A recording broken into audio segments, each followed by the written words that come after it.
we've been gone for a minute, so we're back. We're gonna hop right into this because the brainchild of Michael Panish here needs to be expressed on Tuesdays. Only on Tuesdays, though. I mean, we only let his brain express himself on Tuesdays here. So I don't Okay, I mean, just sure. Give my brainchild all these rules. know. Put it. Nobody puts my brainchild in a box. So no, let's get on to it because I'm really excited about this. We have got into our next arc here, and I don't know anything about it. So here we go. I'm going to give this all over to you, sir. It is all yours. All right. Hello and welcome to the Coldest War, a nightmarish journey through the intersection of crime, espionage, and madness, straight to the rotten heart of the American dream. This is episode 1 of Arc 3. The arc is entitled The Gladiators.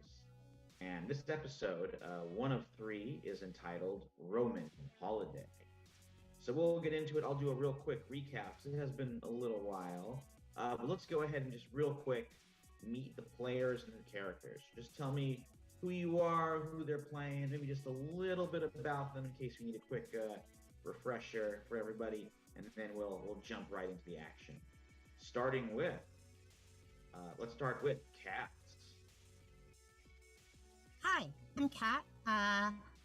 Pretty regular here, although I very rarely look the same from show to show.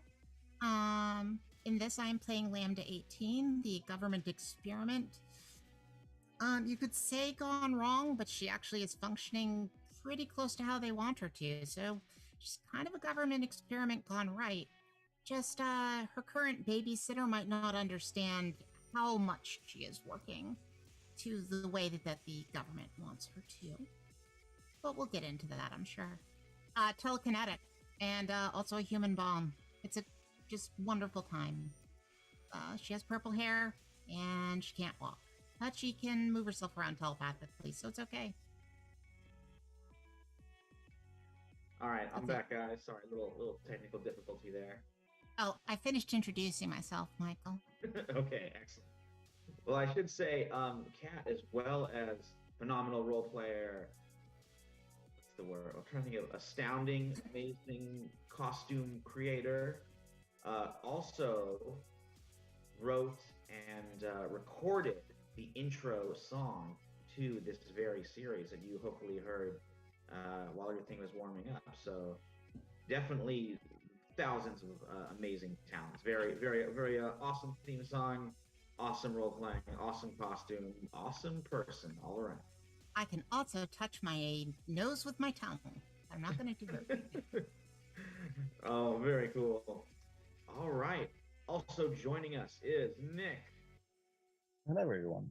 I'm Nick, and I'm once again playing Xi 16, the wow, telepathic.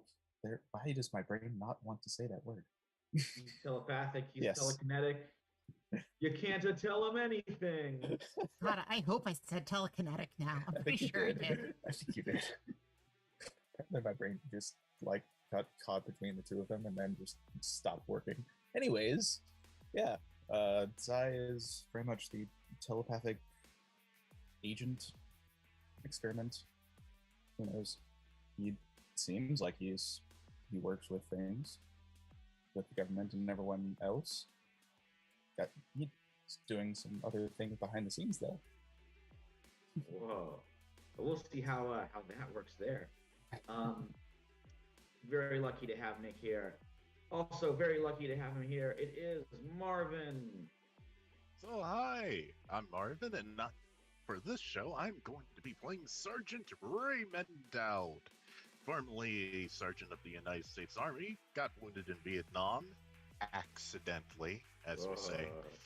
But now he has been rebuilt as a cyborg super soldier as part of the Heritage Foundation's government program, I think. Heritage or Hermitage? Because I was Hermitage. getting Hermitage.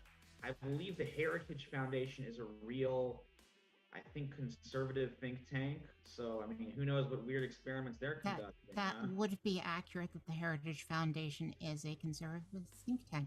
Although they will Right. tell you that they are libertarian. Oh, okay, great. Well, I'm sure they got some interesting experiment they're cooking up back there. But for Um, this game specifically, it is the Hermitage. yes, the Hermitage. Just the Hermitage. It's like sort of a it's like a a house estate kind of thing.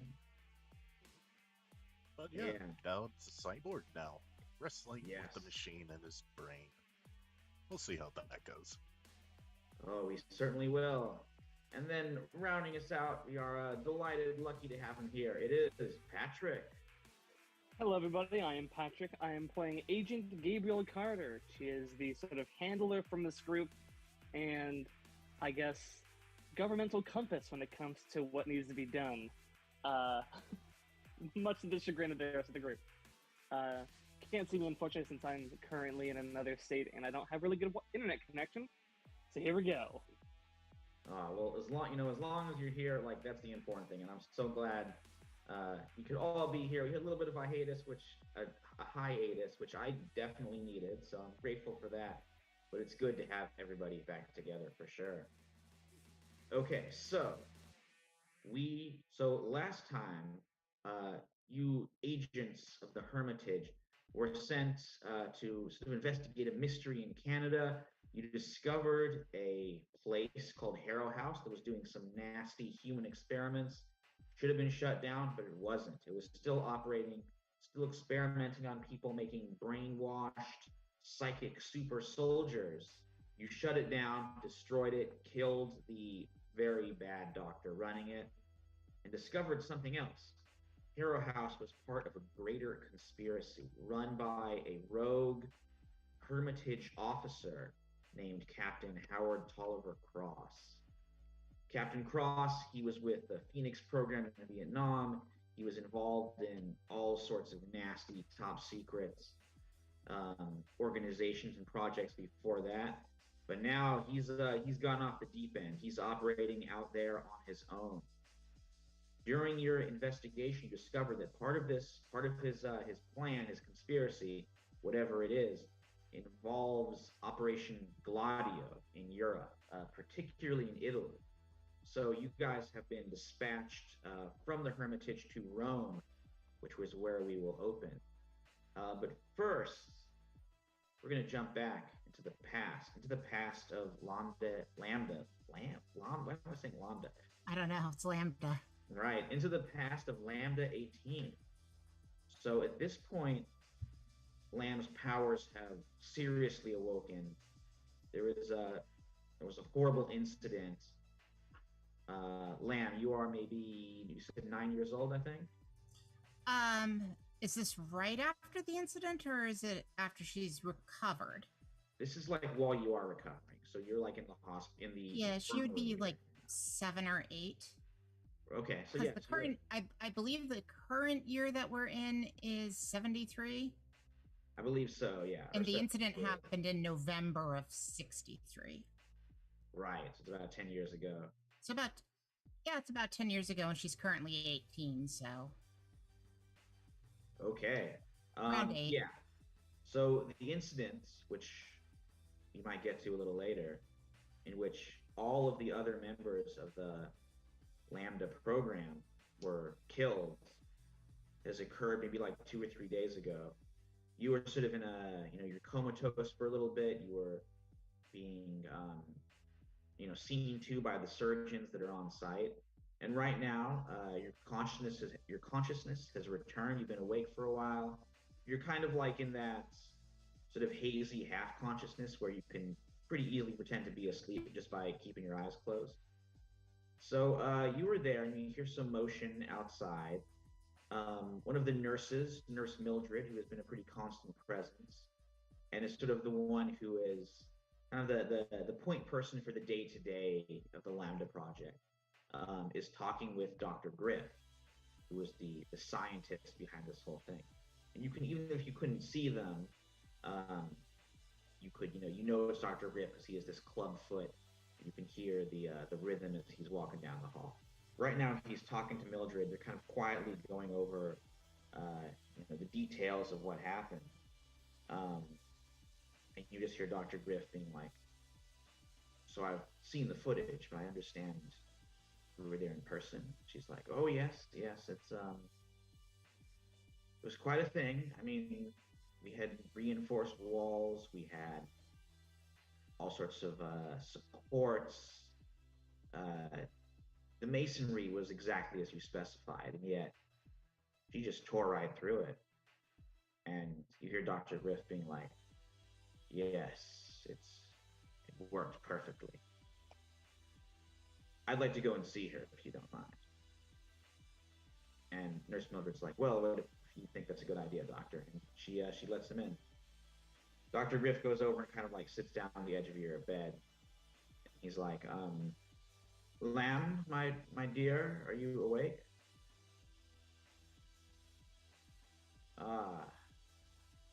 Now, I heard about what happened. I watched the security footage. It was pretty alarming for you, right? Yes, well, I'm here to reassure you. I know what happened was hard.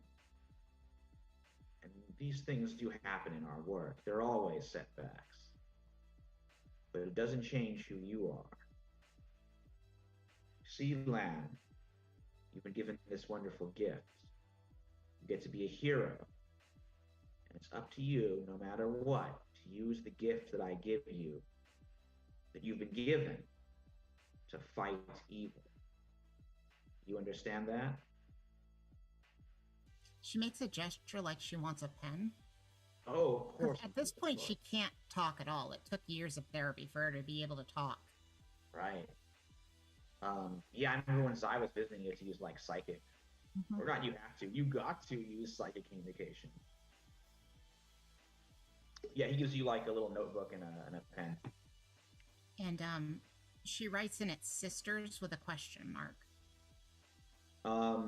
He looks sad and he's like, oh, Lamb, my poor little girl. I'm afraid you're the only one left.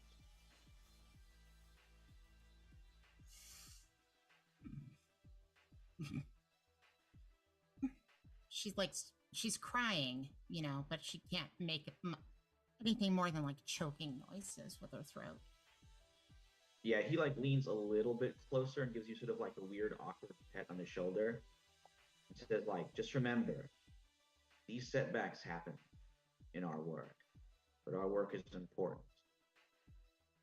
There's evil in this world. You have to be ready to meet it. And yeah, go ahead. She writes one more.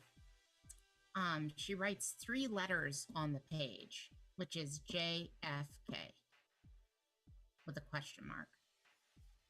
Oh, right. He's like, he looks at that and he's like, well, I'm afraid you saw for yourself. Evil, as I said. Well, rest up, Lamb. We have more work to do. And with that, he just walks out and leaves you there. She tries to say something, but just nothing comes out except for like a little trickle of blood. Oh, yeah, his back's already turned. Whew. All right, so flash forward. After that, yeah, a rough childhood moment for sure. But now things are a little bit happier because Lamb, along with everybody else, is checking into the Ritz in Rome. Rome.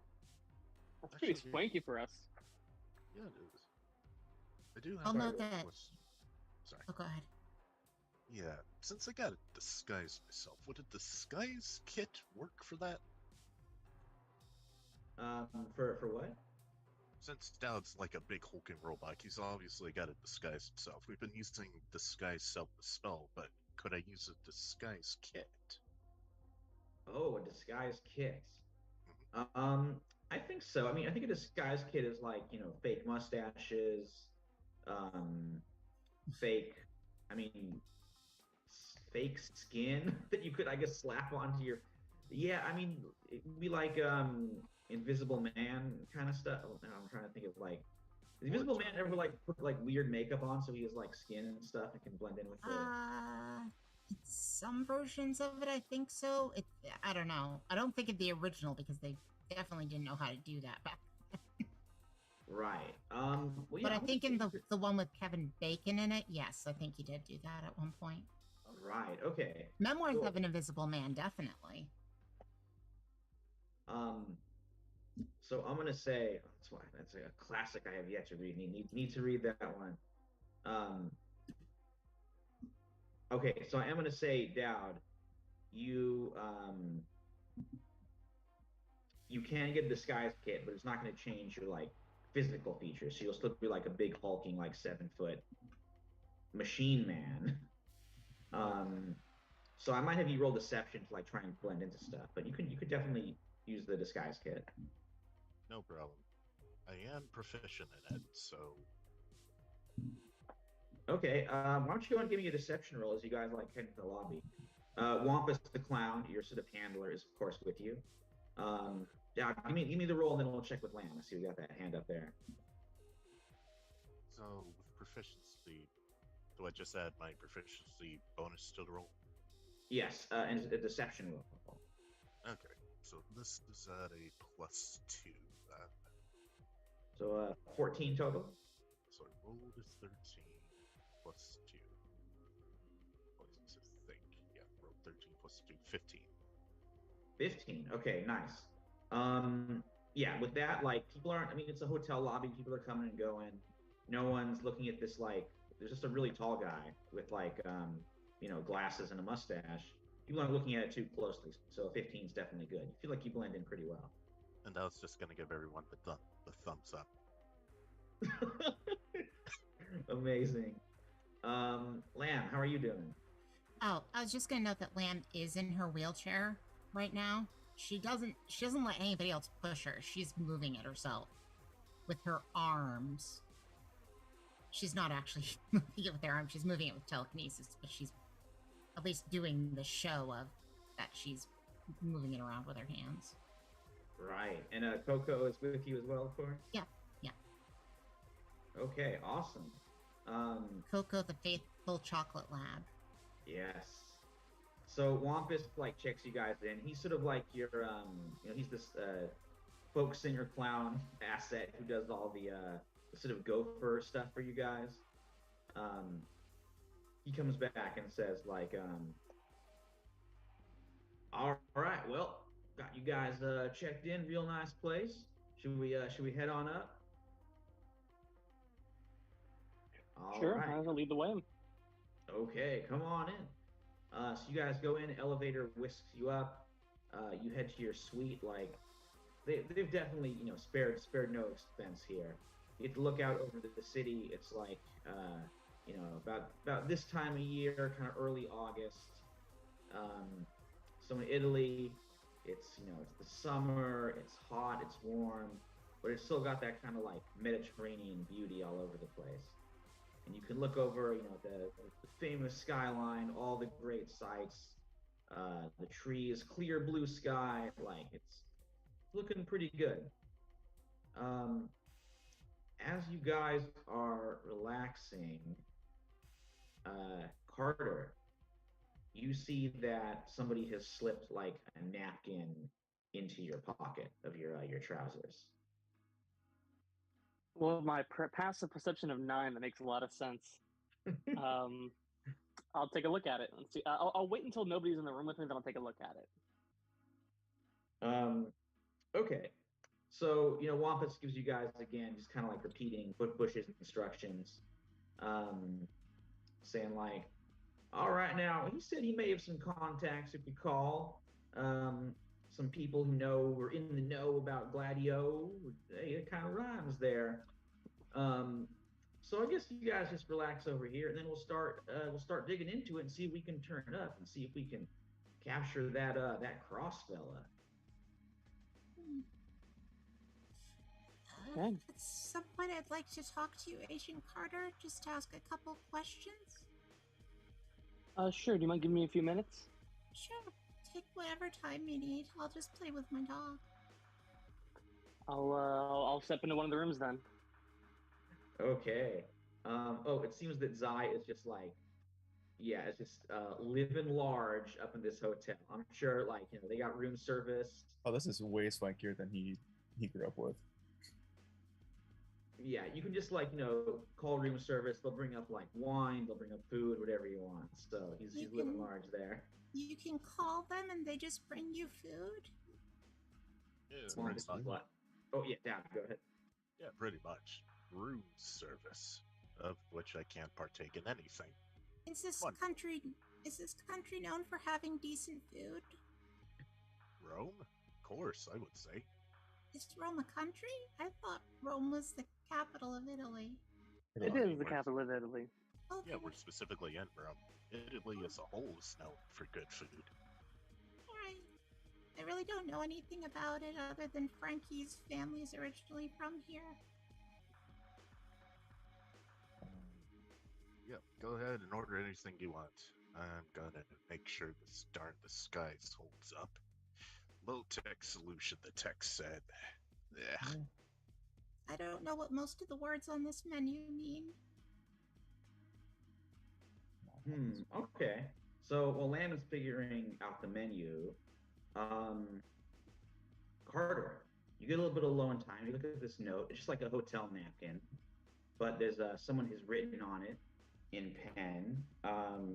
Like there's a nearby cafe just kind of down the block, saying, and it says, "Come alone." I'll crumple back up, slide it back in my pocket, then I'll go and flag down Lamb on my way out.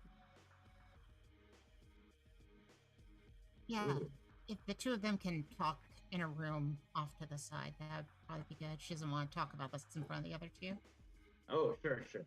Yeah, you guys head to like a side room. It's a big like suite. So there's lots of like bedrooms and kind of like a central area.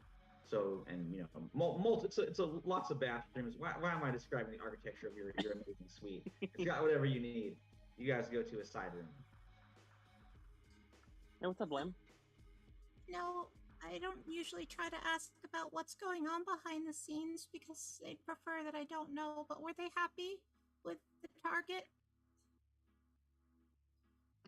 What do you mean by the target? Heron House, they were happy with it. They gave me a record player, so I figured they were probably happy. But were they happy? I unfortunately don't know, unless Michael, they've told me about if they debriefed me on the actions of that mission. I assume that I haven't been told anything from the higher ups. Right. So from your debriefing, I'll tell you what. Give me an inside check because they did like overall. They said Harrow House was an embarrassment. Should have been shut down a while ago. It wasn't supposed to be operating. It's good that you took it out the way you did. That's what That's only 10.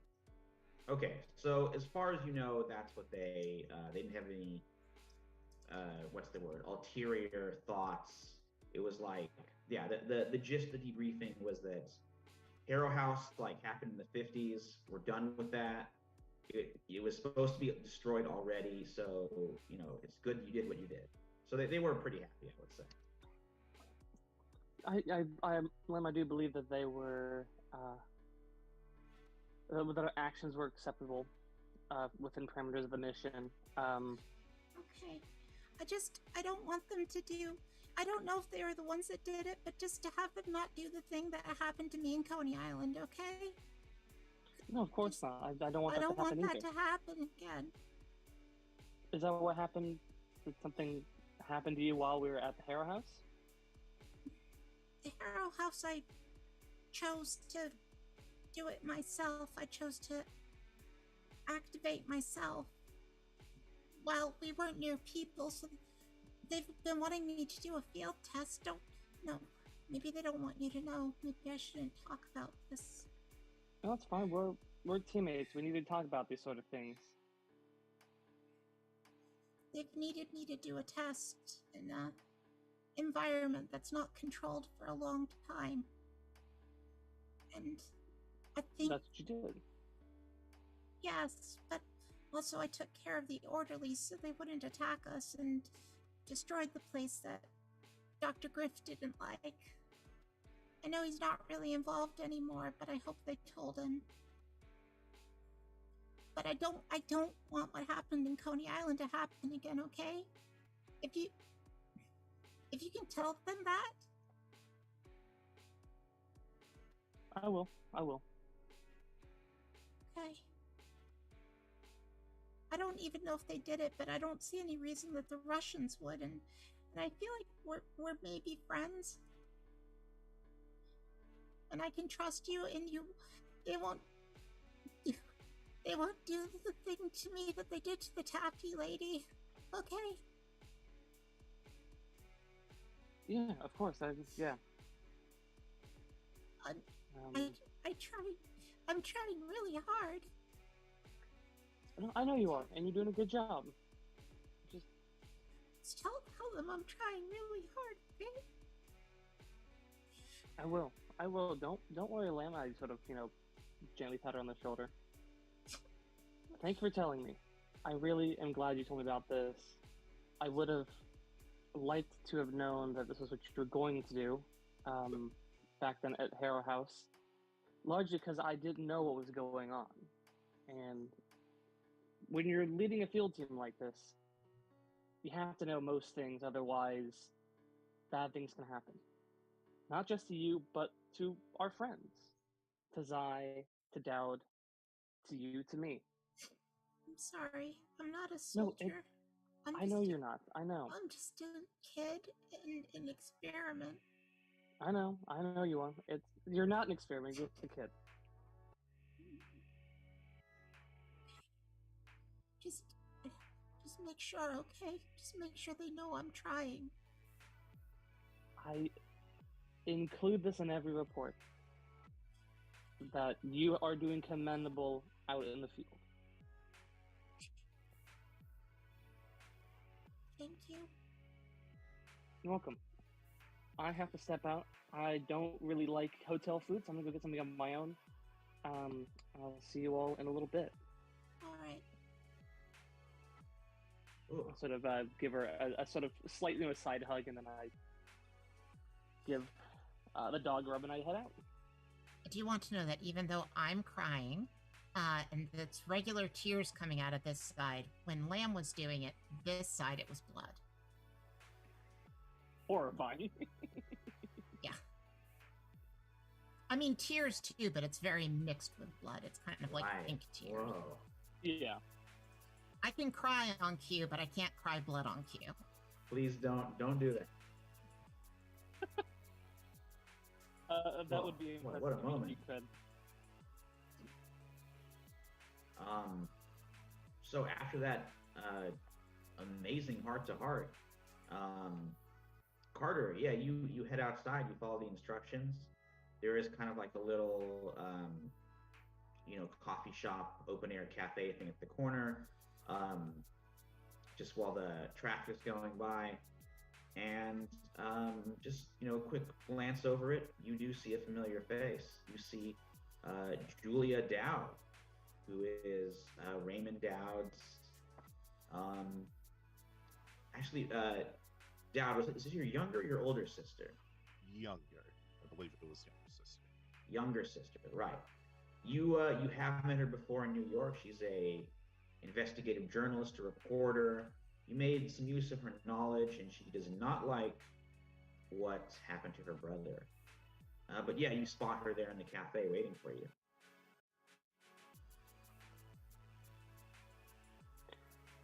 It's, well, I'd say it would be good to see you, but that's not necessarily the truth.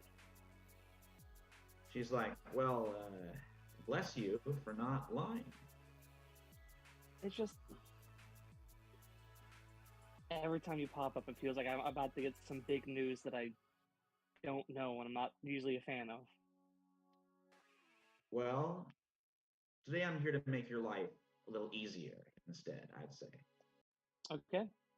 Sit down. She says, I've been doing a little bit of work. I mean, most of my stuff is more stateside, but I've got plenty of contacts in international news organizations. So I've been working those contacts, doing a little bit of research after I found out you guys were heading over here, thanks to some of my uh, intelligence contacts. How much do you know about Operation Gladio? Um, how much have they let me know so far of actual like the sort of Operation Gladio? I assume probably not much. Yeah, they use the basics. That it's sort of like a it's like a network of kind of like underground soldiers and like arms caches that will be used to create a resistance in case of a Soviet invasion of Europe. So you know that. That's pretty much the limit of it. And you know that uh, Captain Cross is involved in it somehow. I know the basics enough to make me able to do my job. Right. So, hey, pop quiz. Who do you think the agency relied on to make Operation Gladio? Who had a deep hatred of communism and Soviet Russia after the end of World War II, as well as a deep knowledge of weapons, training, irregular terror warfare? Who do you? I'll give you one guess. Who you think they selected? Um, is it a three-letter acronym that starts? It has the middle one of an I. I mean, those are the people who arranged Operation Gladio, of course, along with like um, lots of other nations' intelligence organizations. But who do you think they picked to be the foot soldiers, the gladiators, I guess you could call them? Oh, the Italian mob. She's like, ooh, well, you know what? Am I getting I'll give you an closer? A for effort. What's that? So am I getting closer? A little bit. You know what? I'm just gonna cheat. They're fascists. They relied on all these fascists. That's not good. It is, yeah, I would say very bad, in fact. And I got some more information on them. In fact, I got a line on Captain Cross. Now, I would like to give it Okay. to you, but I want you to make me a promise before I do that, or else this deal is off. If I ask what the promise is, can I still say no? Yeah, that's okay. Okay, then let me hear the promise. I want you to help me get my brother out of this. Done. Yeah, she like takes she looks looks at you, takes like a long nod, and she's like, "Thank you. I know it's not going to be easy to do that, but we have to try." It's going to be pretty hard.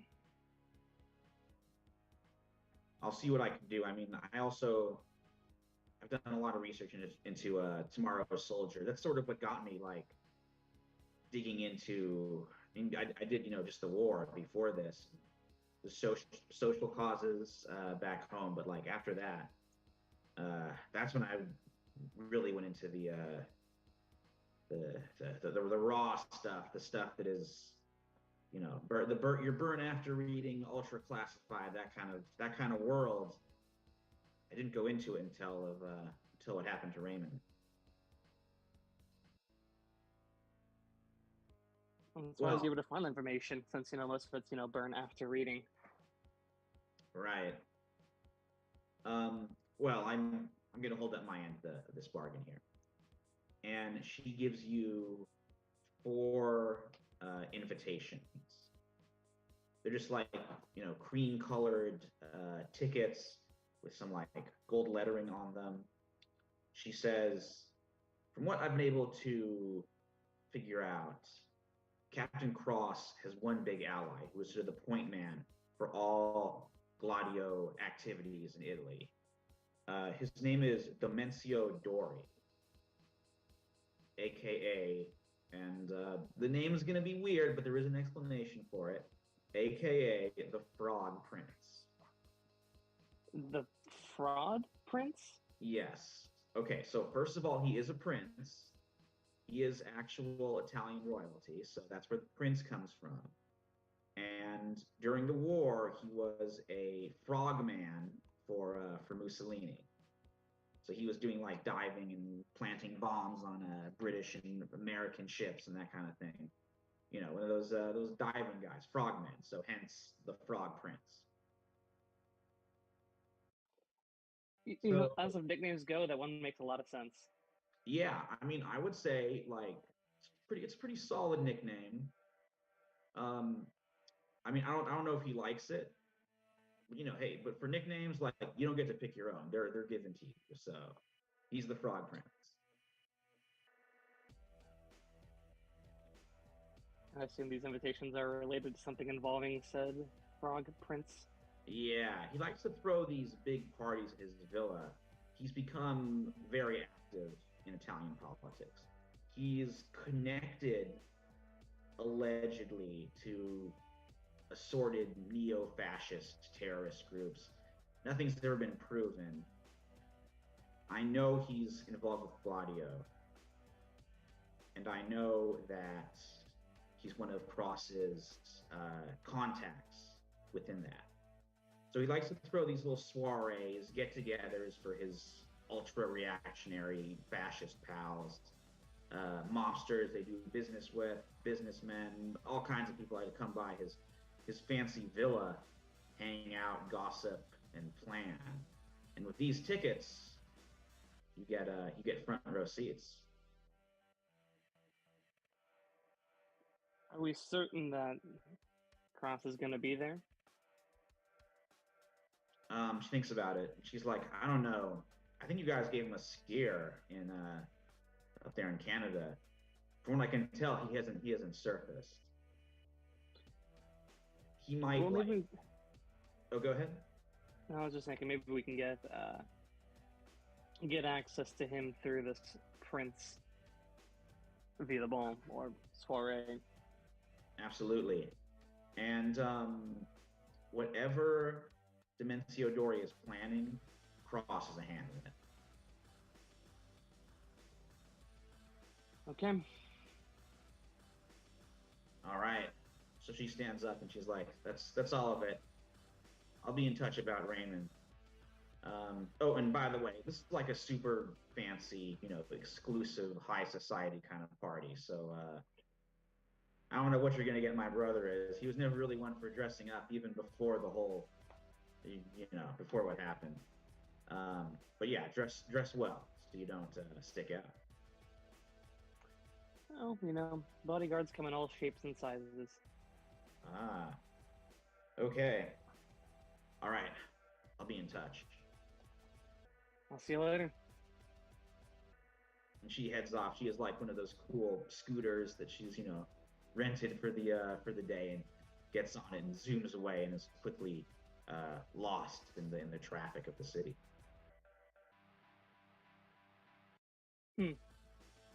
Interesting one she is, and I head back to the hotel. Okay, so Carter, you return. Everybody's been just kind of hanging out there, enjoying room service, enjoying all the luxuries that the Ritz Carlton Rome has to offer. And yes, Carter, you return. All right, everybody, listen up. I've got a plan, and then I fill in everything that has just been told to me by Dowd's sister, without mentioning who gave me the information. Frog Prince. Seriously? Yes. Well, I mean, it's. I mean, he was a frogman for Mussolini or whatever. Hence the nickname Frog. He's actually a prince, so as far as nicknames go, it's not a bad one. Sorry, good. so what are we doing? The plan is, at least, and this is my just the initial plan, obviously open for interpretation and you know, refinement. We all pose as attendees. We scope out to see if Cross is there, and if he isn't, we find this Demencio Dori and get the information from him. About Cross. Yes, about where his location is. What's the event for? Some sort of soiree. It's a fancy ball.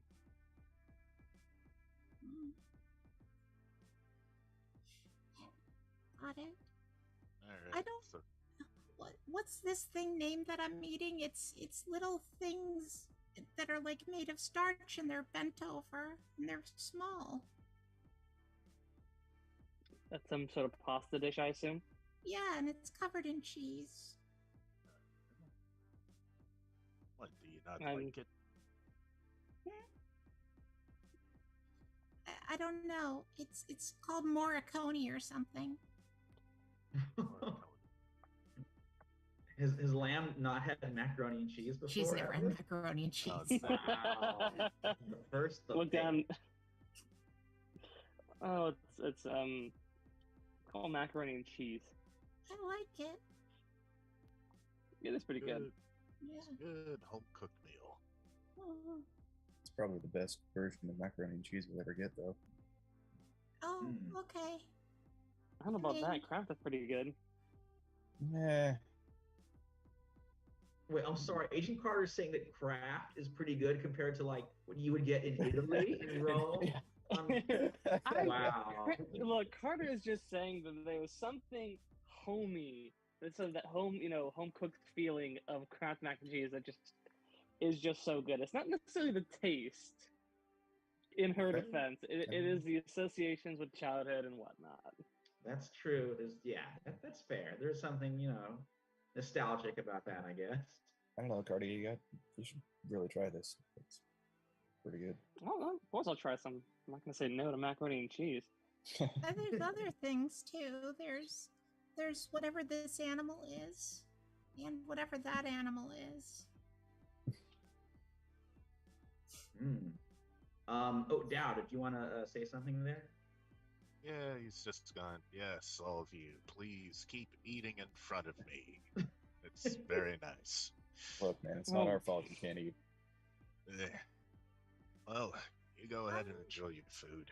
I'm sorry, Ray. I didn't mean to make you feel bad. I can stop eating. Do you want me to throw up what I already ate? I can do that for you if you'd like. Please Don't do don't, that. Lamb. Don't do that.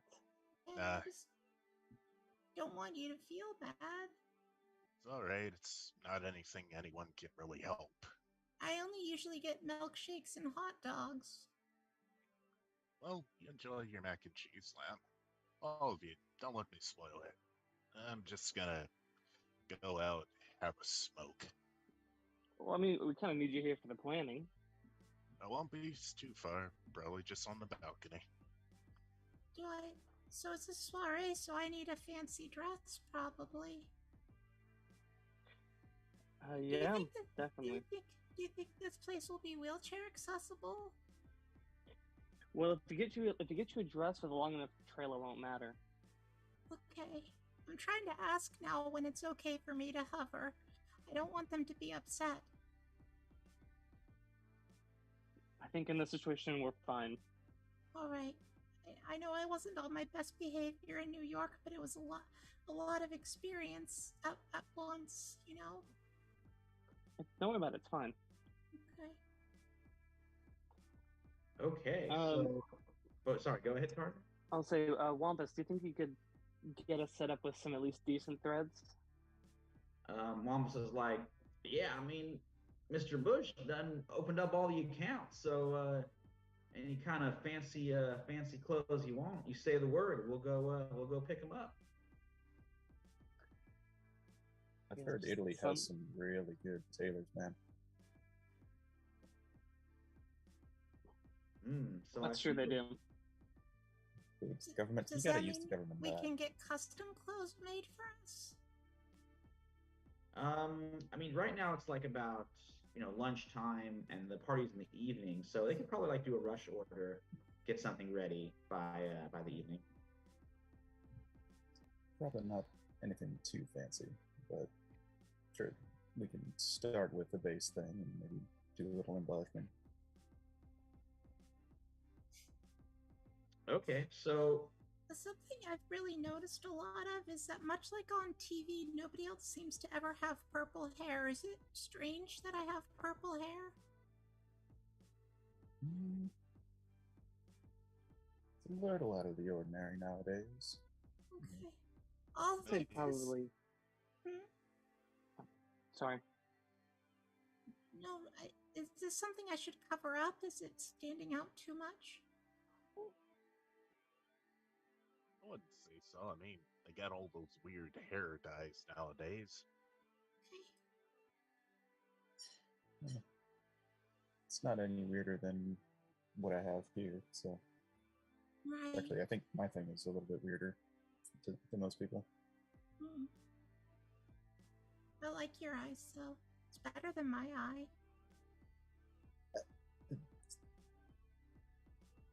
I guess. Yeah, you're not wrong, but Well, you haven't never seen my eye, so. I can imagine. You wouldn't cover it up like that if it wasn't. I primarily cover it up like that because it holds the gauze in place. Fair enough. All right.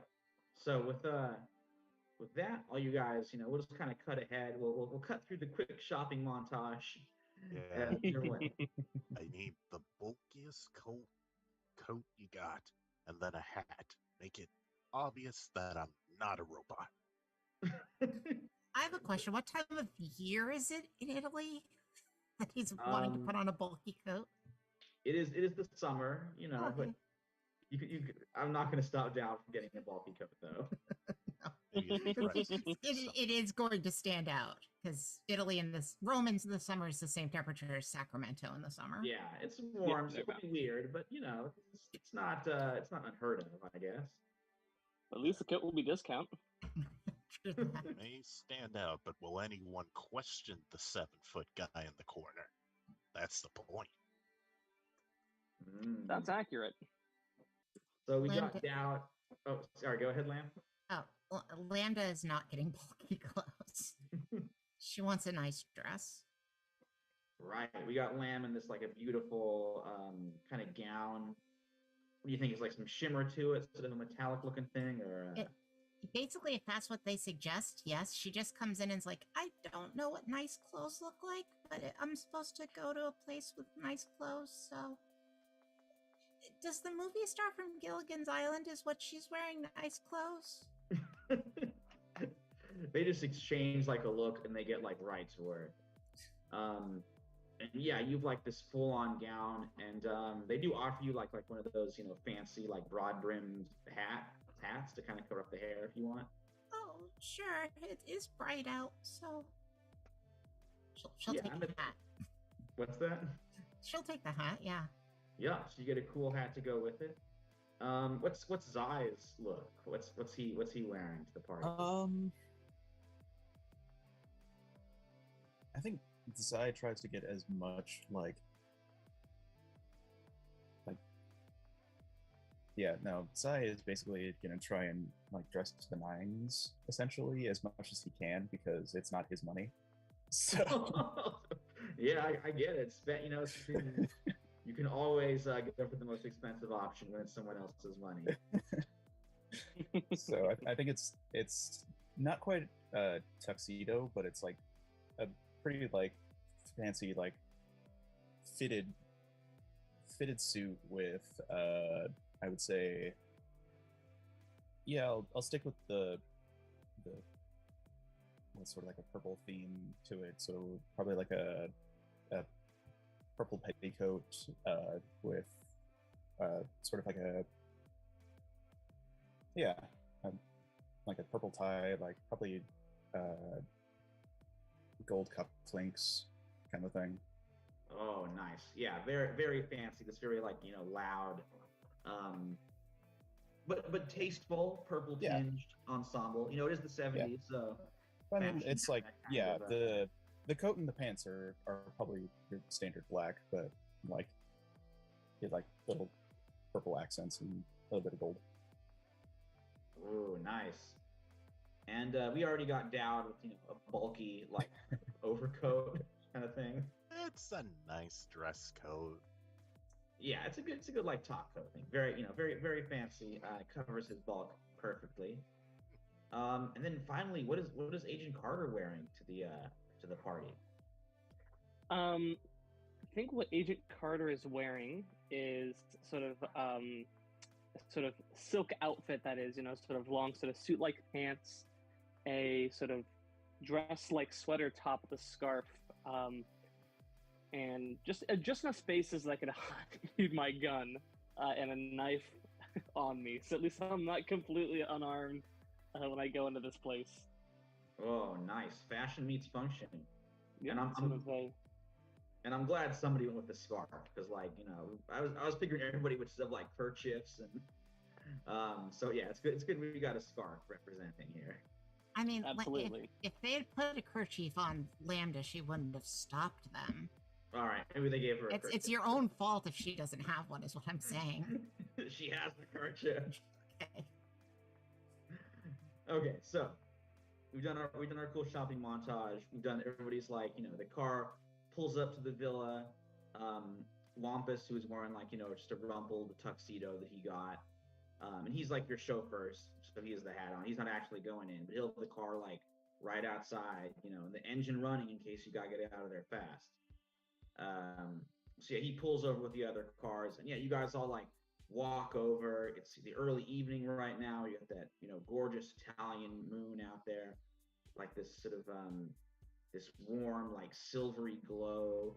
And yeah, all four of you like cross the yard, probably in cool slow motion, and you approach this villa. It's like this almost looked like it was built to sort of, it's like a reproduction of like a classical Roman like ancient Rome kind of villa with very very square like main structure and like a very broad outside courtyard with like fountains. And right now that's where the main soiree is happening. There's like tables with all kinds of appetizers. They got a few fountains. You have caterers moving about, making sure everybody is drinking. And yeah, you guys like join in with all of these guests here. Lamb. Should I make a performance check to see if Lambda is selling that she's walking in any conceivable way? I mean, I think we established you could do it when we were in New York. Yeah. Okay. Yeah. Well. Yeah. So I think unless like there's some tension, she's like, if you did it once, I figure you can repeat that process. Okay. Great. All right. Cool. So you guys are all here. Maybe let me see. Let's everybody give me a perception check. See if you can spot some guests at this party. Right. Let's see how you guys do. I have it. You might see some familiar faces or some people you're looking for. I rolled a nat 1 for a total of 8. Yeah, she's Wow. just distracted. Her passive perception is a 17, but Okay, let me check my game log here. Ooh, 19. so Dowd's really good. Got a 23. Was it bad? 19 for Zai. And Zai did really good. I got a 14. Okay. I'm gonna say, Zai, you are the one who spots the Frog Prince. And I think you do because he is like above you guys. So you're like, everyone's looking at the rest of the party, but he is on this sort of like balcony that is like overlooking the outdoor courtyard area. He's sort of in this square central house area, and he's like looking out over the courtyard where most of the party is. And you see like, I mean, it probably wasn't like after you figured out who he was, you can like look at newspapers and see who he is. He's just like middle-aged. He is very like close cropped, slightly curly gray hair, long face with like some old war scars carving his way through his features. And he's just wearing like white tuxedo jacket, big like red ascot.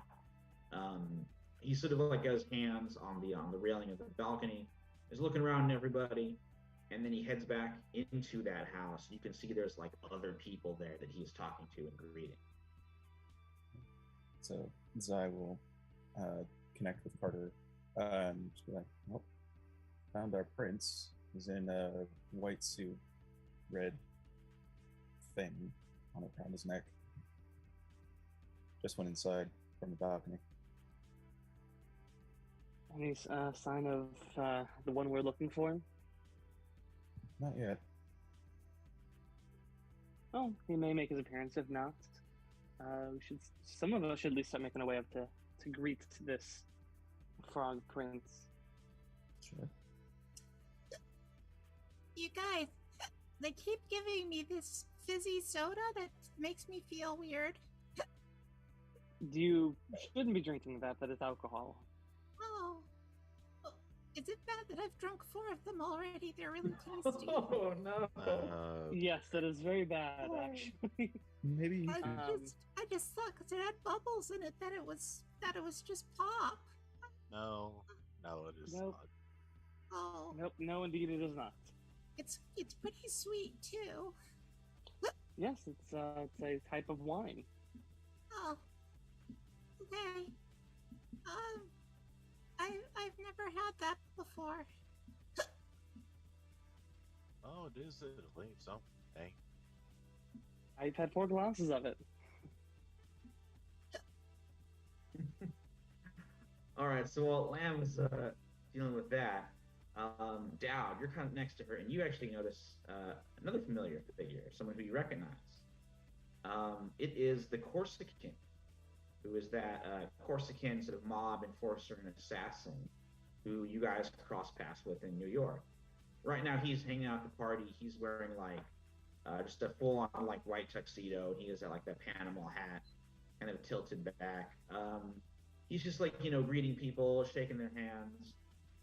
But then like his eyes kind of zero in on you, and he takes you in, and you catch a sort of a glint of familiarity in his eyes. He might, even with your disguise kit and your outfit, he might realize like, wait a minute, there's only one humongous 7-foot guy I know. So plus that guy doesn't have a mouth. oh, you didn't put a mouth in your disguise kit for yourself? No, he just has a mustache and a hat. Oh man, you just have this huge mustache. Okay.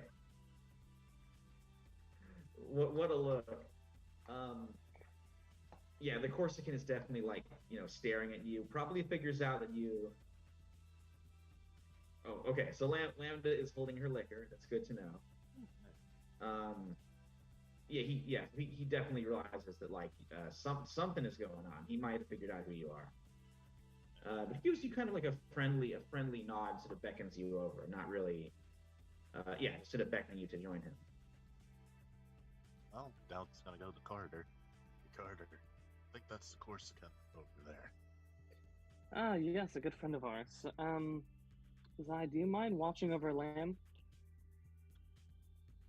Yeah, I guess so. And if you can find out more about our gracious hosts, would always be useful. I want Zai to find that out, right? Because I'm not really that good with social situations. No, it's more of because I don't want you to keep on getting drunk. Well, now that I know it's alcohol, I'm not going to keep drinking it. That was a mistake. Let them know it was a mistake. It's fine. I'm not telling anybody about this. Okay. Don't worry. Just I have the individual that Dowd is bringing me to knows who I am, so I'm just gonna take the lead on this one. Okay, so we got so Carter and Dowd are heading over to check in with the Corsican. Lamb, even if you're not the best with social situations, He has like 0 social skills. Right. What I'm saying is that they are like the Frog Prince and his cronies are meeting on like an upper story.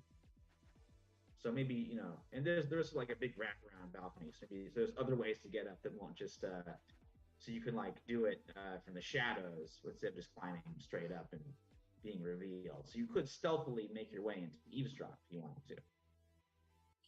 Yeah, she can do that if you don't mind her doing the stealth. Sure. I mean, you suggested it, so I don't know why you'd mind it, but no, that's a good option. I mean, Zai can also listen to their thoughts. Yes. Zai, would you like to do that? Yes, that was. I mean, I think you still need to be within like 30 feet. But... Yeah, that's 30 feet. Yeah. You do see there are like there's 2 armed guards who are like kind of blocking the way into the main house where the Frog Prince is. So you could try and get by these guys. It is, yeah, they're like up on a balcony above you, so you're not gonna be able to read their minds from close up. Oh yeah, no. Unless you can find a way to get in there. Yeah. So basically, there's guards blocking the way to the balcony, or The balcony is on like a structure that's sort of overlooking the courtyard, and the guards are blocking like the doors into that structure. okay.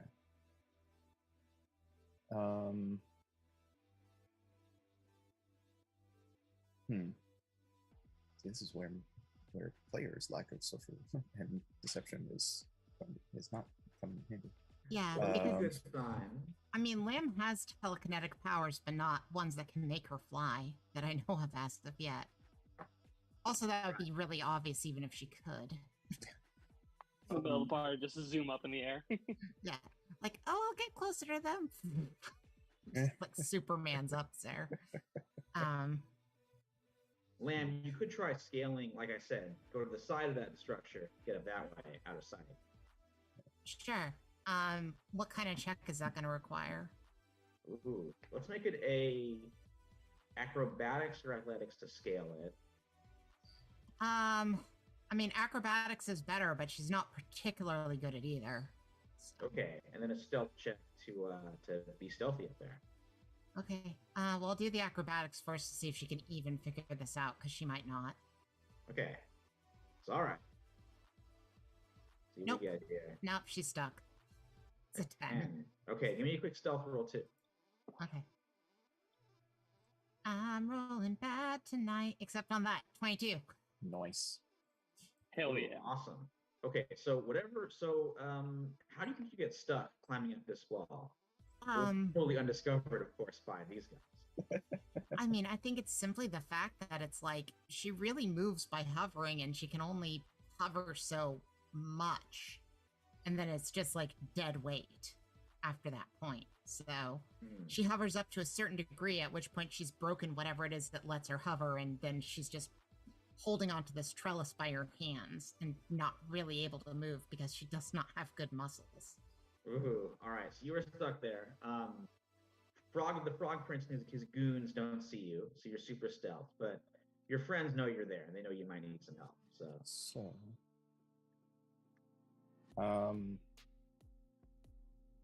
yeah, I guess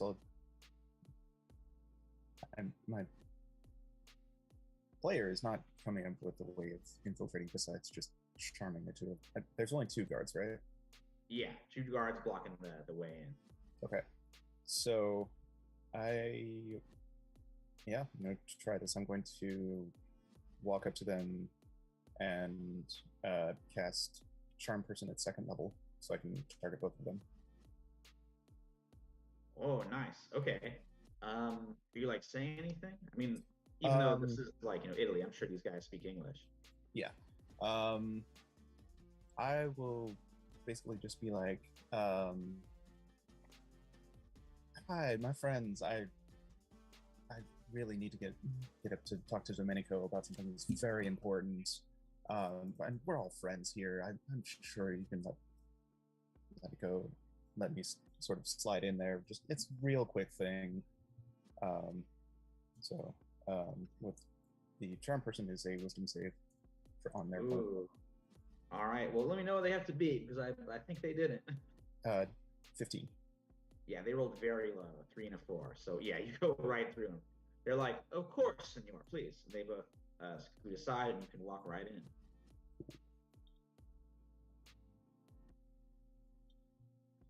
All right. So Does Mouse, or not Mouse, different character. Does Lamb see that he's just walking through the door? Probably not where she's positioned. I have another thing that she can try. Okay, I think you can peer out. You can see him go in through that front door. What else do you want to try? And then we're going to scoot over to Dowd and Carter. I'm guessing there are empty server trays somewhere around here, right? Oh yeah, for sure. The servers are like putting their stuff down the tables. Okay. While she's hoping that nobody's looking, she's gonna try to Luke Skywalker a server tray like over to her using the telekinesis. And then he's Ooh. gonna try to kind of use that as like a little, like, kind of like how you use a rocket pop to like push out an ice cream. She's got like this little surface to like help her shove her way up the Oh, sure. Okay. trellis. Yeah, go ahead. It's not flying, but it's just like a little, Yeah, okay, we'll your do- legs don't work, and here we go, kind Nice. of thing. Yeah, give me another roll, acrobatics with advantage.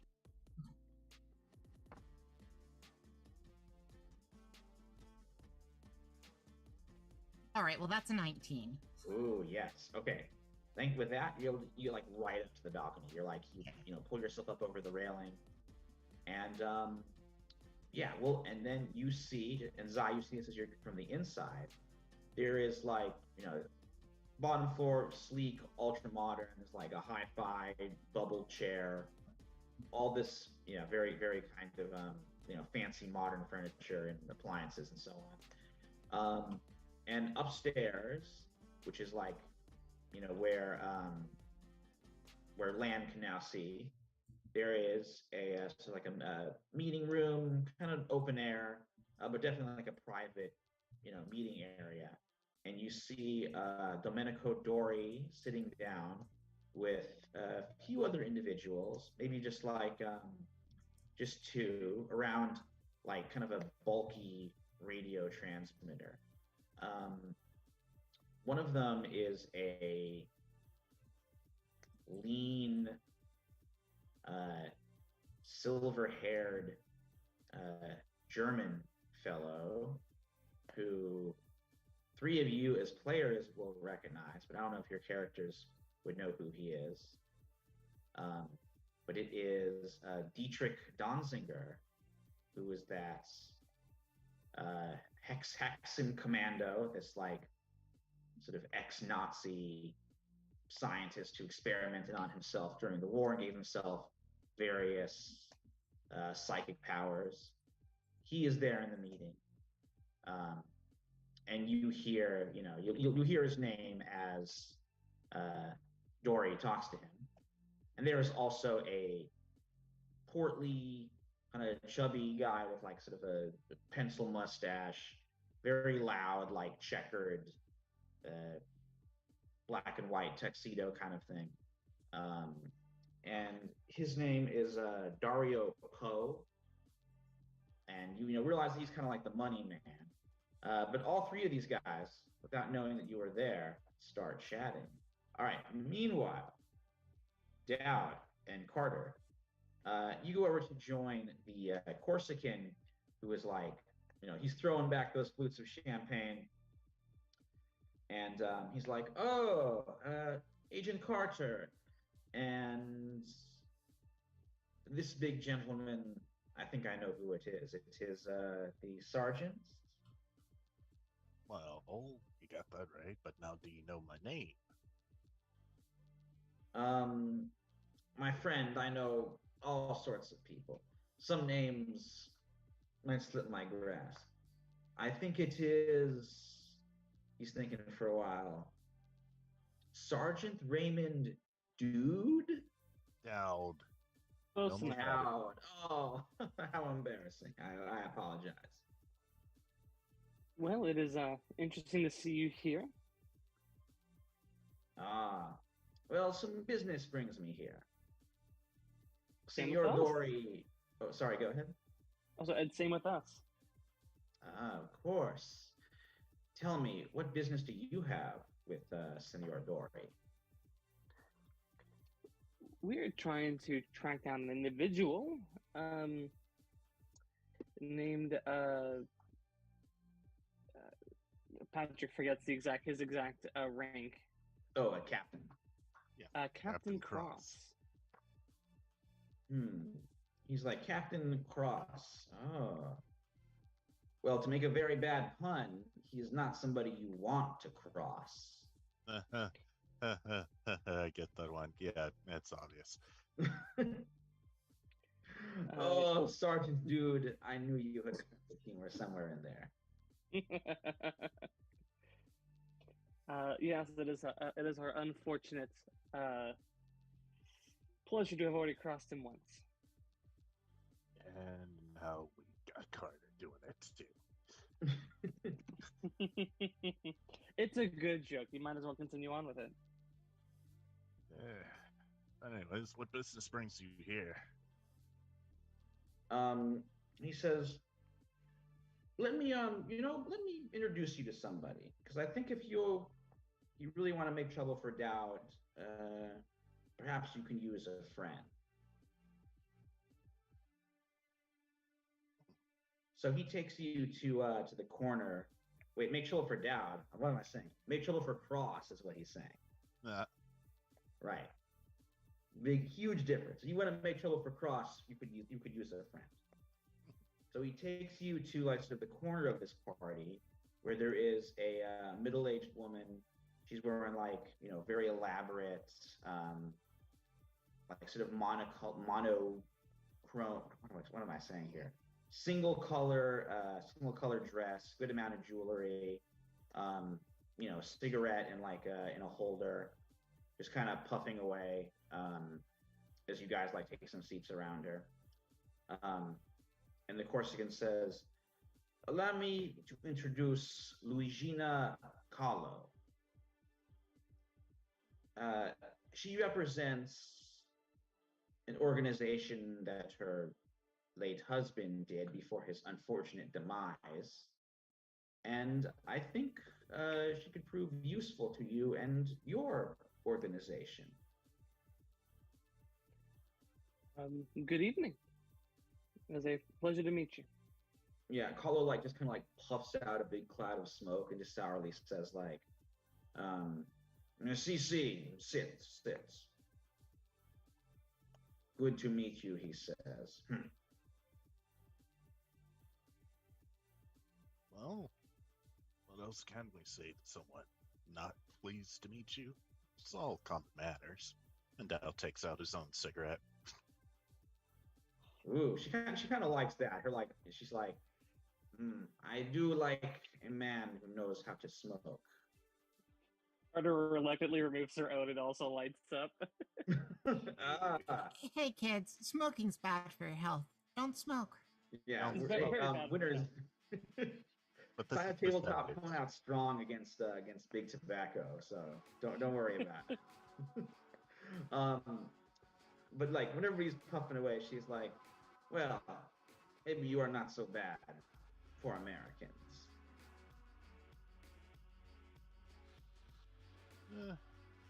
All Americans.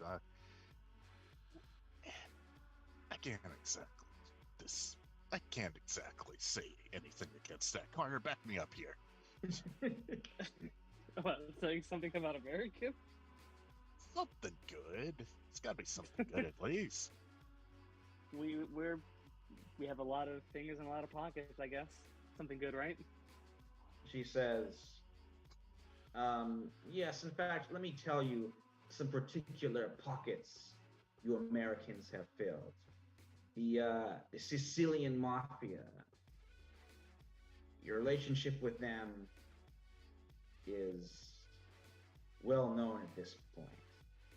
You helped them with Mussolini, helped them run the communists, and now they have to provide all sorts of operations, business running from Italy to America, all under mafia control and mafia profits.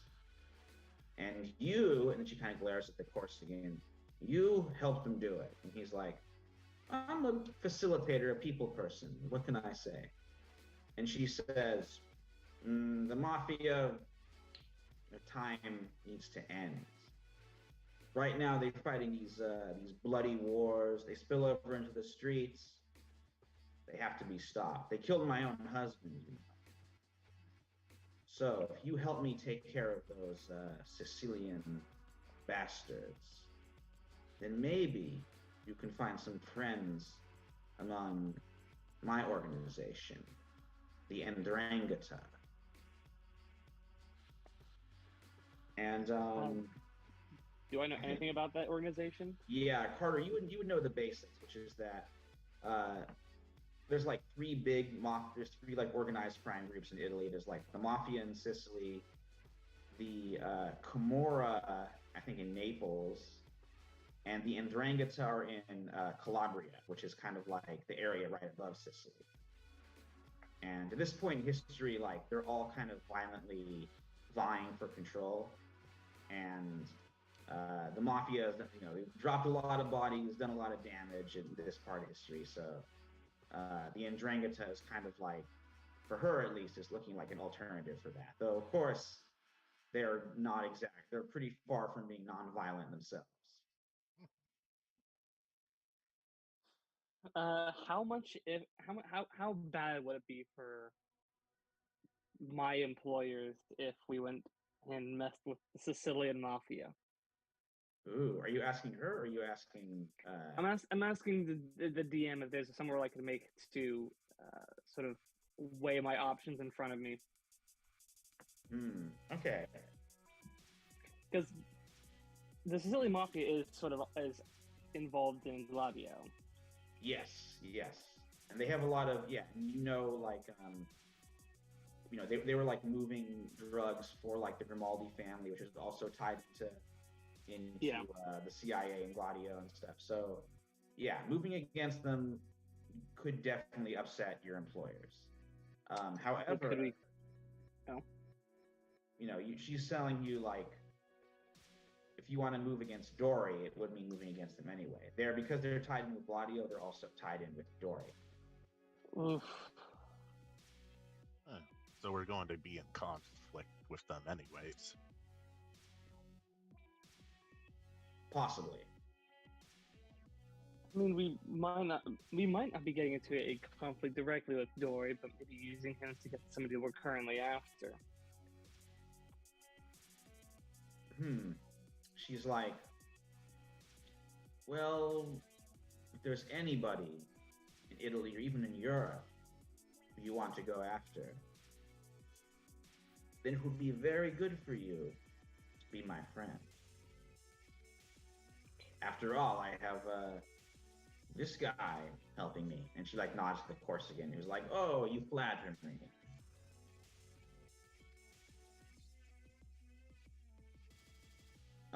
Kahlo says, I'm not usually overly patient about these kinds of things. But if you want to take some time to think about my offer, I'll allow it. It would be better to discuss this with the rest of the team. What did you say, Carter? I would say so too. It's a big decision that could have a lot of ramifications for the work that I do with. Well, it doesn't go out right. She says, I understand. She gives you her card and she's like, when you are ready to make the right decision, please call. Of course. All right, so meanwhile, Zion Lamb, you guys are both kind of like peering in. You're overhearing things. And Dory kind of like starts off the meeting by like, he fiddles with this bit of technology, this like kind of radio on the table. Oh, Zai? I was going to try and do a subtle cast of detect thoughts. Ooh, okay.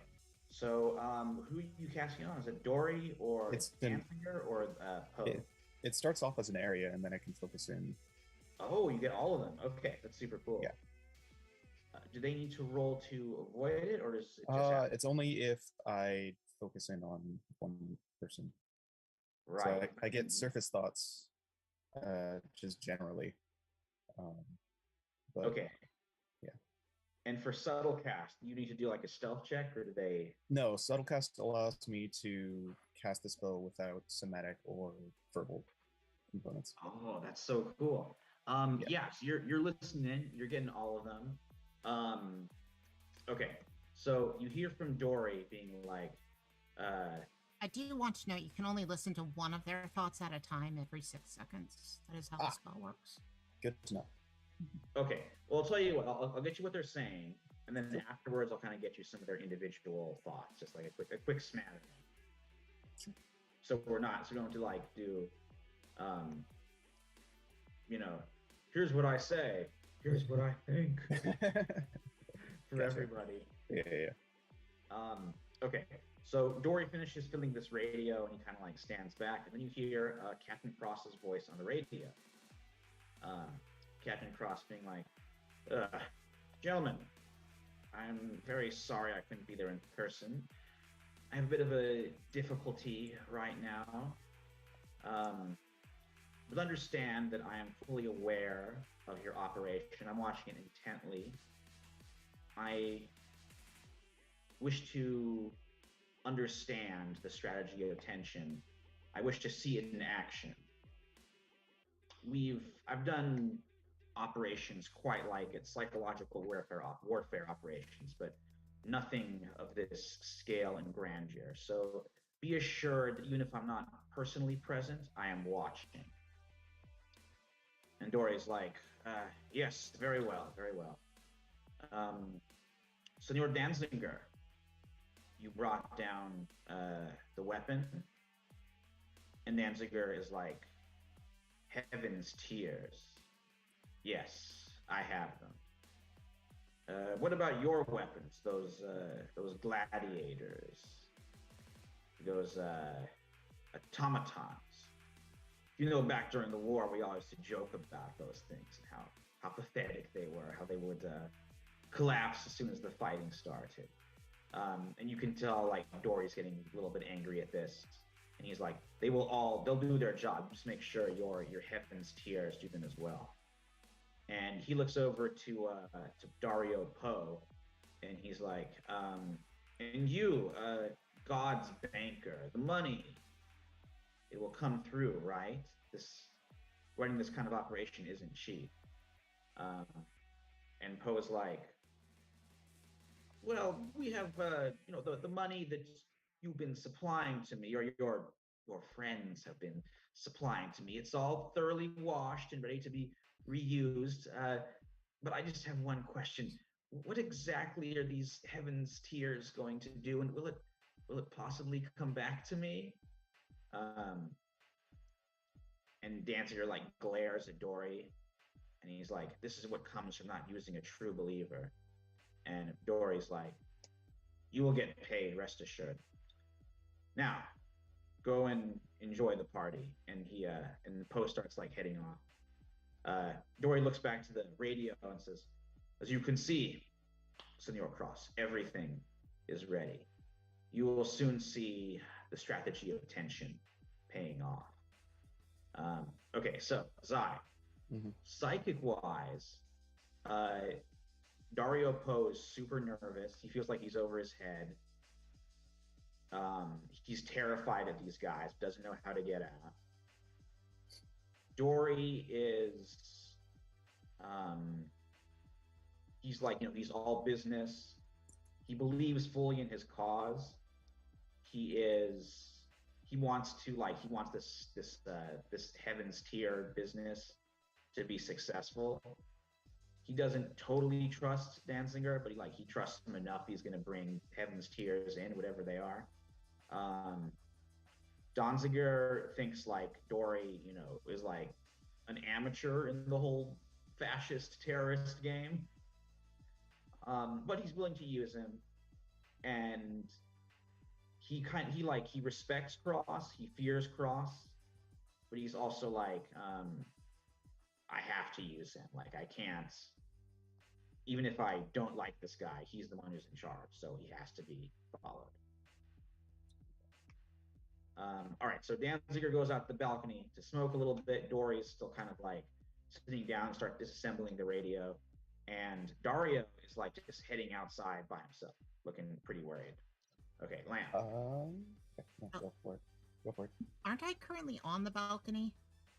Oh, I thought you were like hanging onto the edge of it, like. No, she got up. I mean, she got up onto it. Oh, okay. I mean, otherwise she wouldn't really have been able to listen. It would have been really obvious to everybody down below that she was hanging off the balcony, right? Well, it was like a side area that was like in shadow, so it was kind of like in the alley, so it wasn't, overlooking the party. Okay, so if you're saying she's not actually on the balcony. That's fine, but that's where I thought she was. So I was like, wait a second. Also, she has no understanding at all of what they were talking about. She's not an agent or an operative. Like when they talk about laundering money, she thinks that they're literally putting money in a washing machine. Oh, interesting. Well, you do know they're plotting something. They mentioned something called the strategy of tension quite a few times. And they talked about Heaven's Tears. Okay. All right, Sai. Could I possibly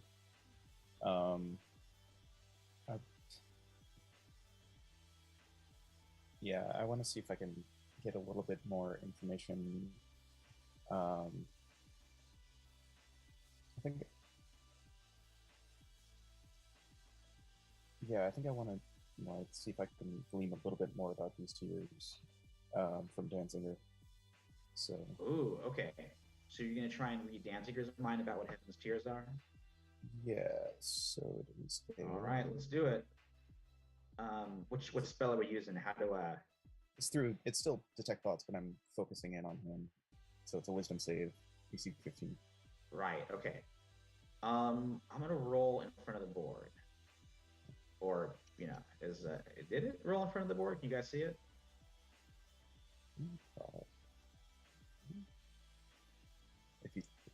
I don't see it in the log, so. Ooh, okay. I think I did roll in front of the board. Anyway, he did beat that. He got a 16, so he. Okay, so I don't get it. Oh no, I see something that says custom roll 16. Oh, okay. Yeah. I just didn't know it was you.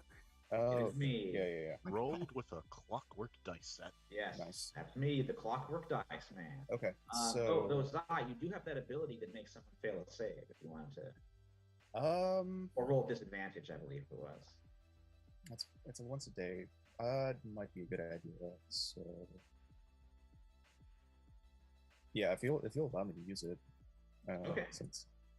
All right, I'm gonna roll again. Not to sell to everyone. So you can get below a 15. What did he get this time? A 6. Oh man, it worked. Okay. Okay, yeah.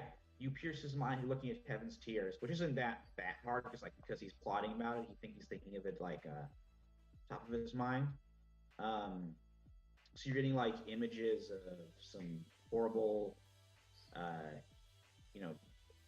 human experiments, like battlefield experiments, and you see this like oil chemical kind of like raining down from the sky like during a storm, falling on either like prisoners or like soldiers, and just wreaking havoc on their bodies, like just the skin just like erupting and exploding, kind of like spreading like rot as it pours down and infects people. So this Heaven's Tears is some kind of a terrifying bioweapon. As a note, at this point, he does know someone's in his brain. Yep. Ooh, okay, and he's somebody like because he's I was going to say Okay. that. Yeah. Right. Well, yeah. Thanks for telling me. I mean, he's a Hexen commando too. In fact, he remembers having all kinds of psychic battles with Patrick. Why am I blanking on your character's name? Doctor. I'm blanking on his name too. Doctor something or other. Yeah, I got it written down right here, of course. But Honestly, I thought this guy got eaten by his own shark, so I'm Oh, surprised I to see him. think it's Dr. Moeller. Oh, okay. Dr. Mueller, yes. Mueller. Yeah. Well, speaking of that, he is like super scarred. He's got like shark tooth scars like all over him. Right. He survived that nasty run in the Caribbean, but like barely. Okay, Go to the bodies, hiding out their dead. After you get this image of like the Heaven's Tears, Mhm. horribly mutilating people, this terrifying biological weapon, he like perks up, stomps out his cigarette, and he starts like heading down the stairs, heading straight for you.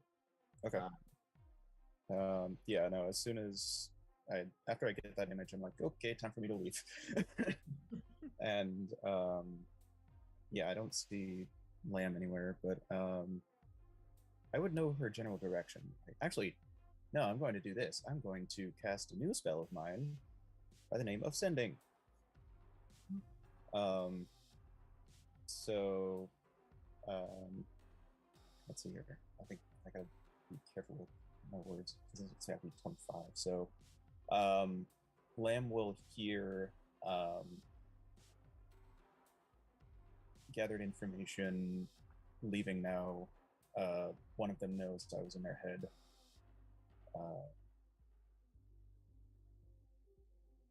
Gonna try and get out. She thinks back because she thinks this is a regular psychic communication anyway.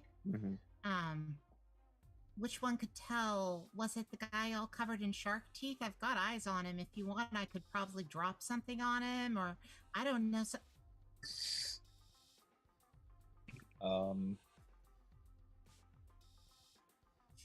Shoot.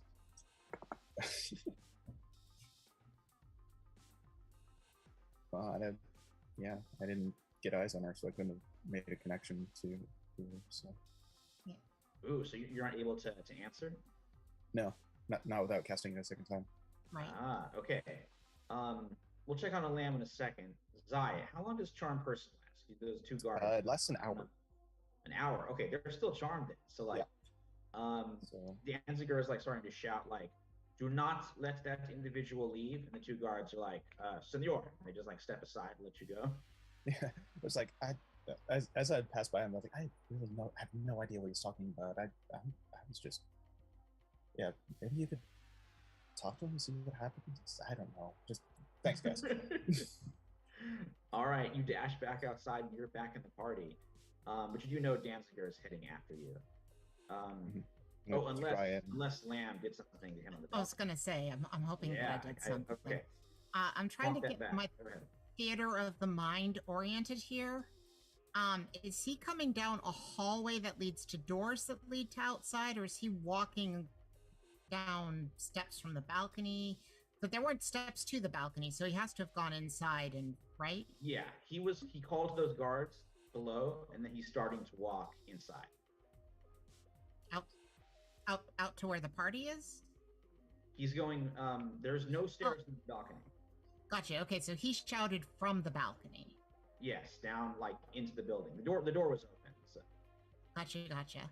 Okay, so he hasn't headed through the doors to the balcony yet, right? Not yet. He's still out on the balcony. Gotcha. So they're open.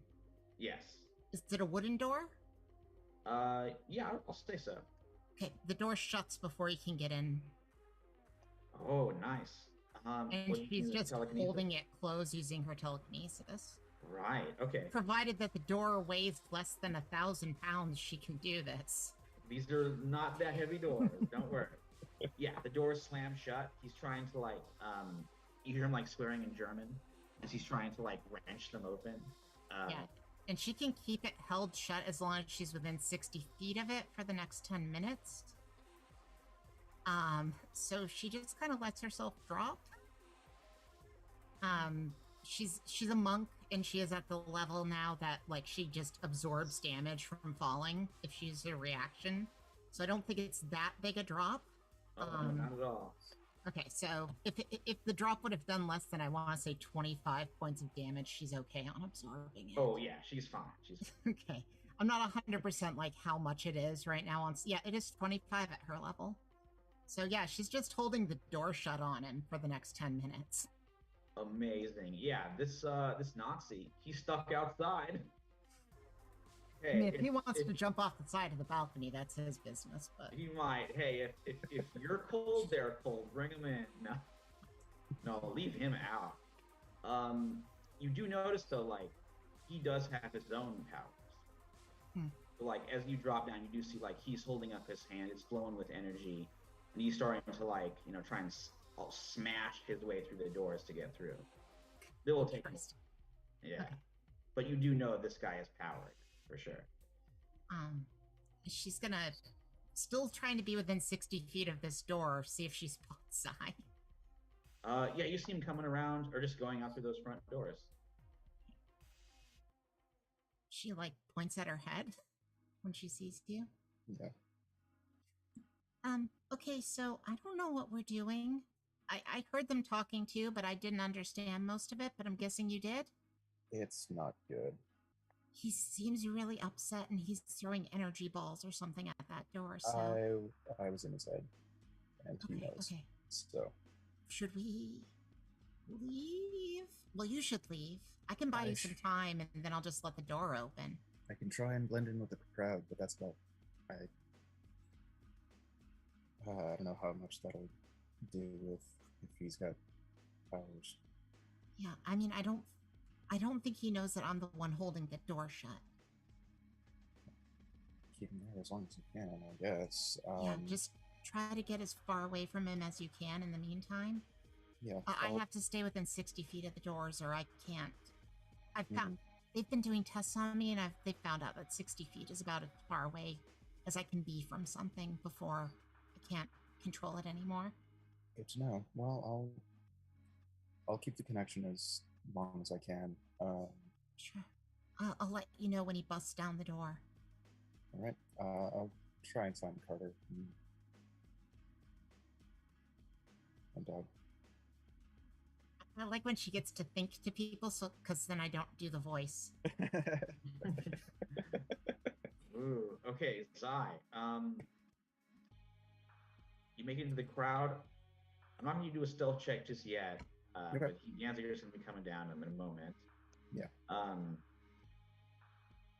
think he was the only one who saw you. I think Dory maybe caught a glimpse, but probably not enough. You rejoin Carter and Dowd. And you guys do spot, like at the edge, you see Dario Poe, the banker, the money guy, hurriedly and like nervously heading out to the parking lot. The front of the villa where the cars are. Mhm. Oh, do we see Zai coming down the stairs? Yes, Dowd and Carter, you guys both see. And we don't see Lamb anywhere either. You guys don't see Lamb, but Zai doesn't know where she is. Okay. I'm gonna wait till Zai joins us and ask him any information. Oh, quite a bit, and it's not good. I'm also kind of made. Since I can't really make a second connection, I'm just basically going to do a quick message into Carter's head. I was in Danziger's head, and he knows. Do I know who Danziger is? Give me a quick history check.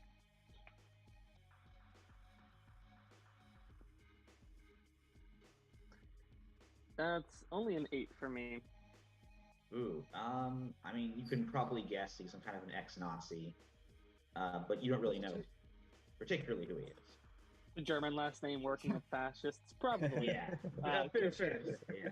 Yeah. Are we still with Madame Callum? Yeah, you're kind of in that area of the party. I'm going to sort of hold a finger up to Zaya and go to Madame Callum and say to her, "Sorry to bother you once more, but I think we're going to accept." She's like, very good. Here's a little bit of advice, and she points over to the edge of the yard where Dario Poe is making it to the parking lot. He knows where the money is, which means he knows what their operations are. You can get a hold of God's banker over there. He'll tell you everything. Oh yeah, he was there. I actually have a question. So, Poe's the guy that she wants us to talk to. Yeah.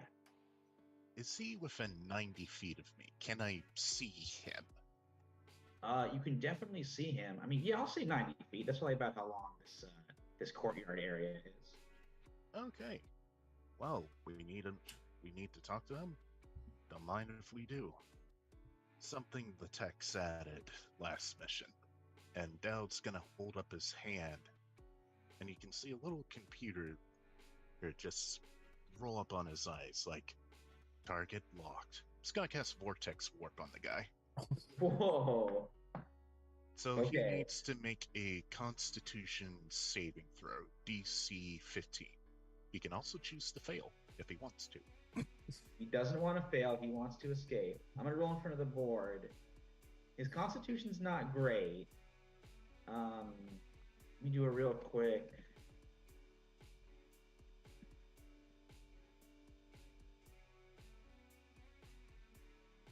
I'm pretty sure. Yeah, it's gonna be a big old +0. So we just gotta beat a 15. All right, let's see what he rolls. And roll him. All right, that's a fail with a 6. So what happens? Okay, so remember how I described how Dowd does his Misty Step, goes like nerves, then skeletal machinery, then the armor? Same Yeah, thing that's so happens cool. to him. Jesus. And I So told his nerve system appears that he's like bits and pieces of him were like teleported Yep. in front of you. pretty much it's a space that I can see within range. So I'm just going to teleport him right next to us. And Okay. Zai and Carter are going to see bits and parts of him just right This next is to like in the middle of the party though, so everyone's gonna Yeah. Everyone's okay with going to that? see this. Oh, I thought we were in a secluded room. No, we're Oh. not. Well, when this We're happens, very much Lambda not.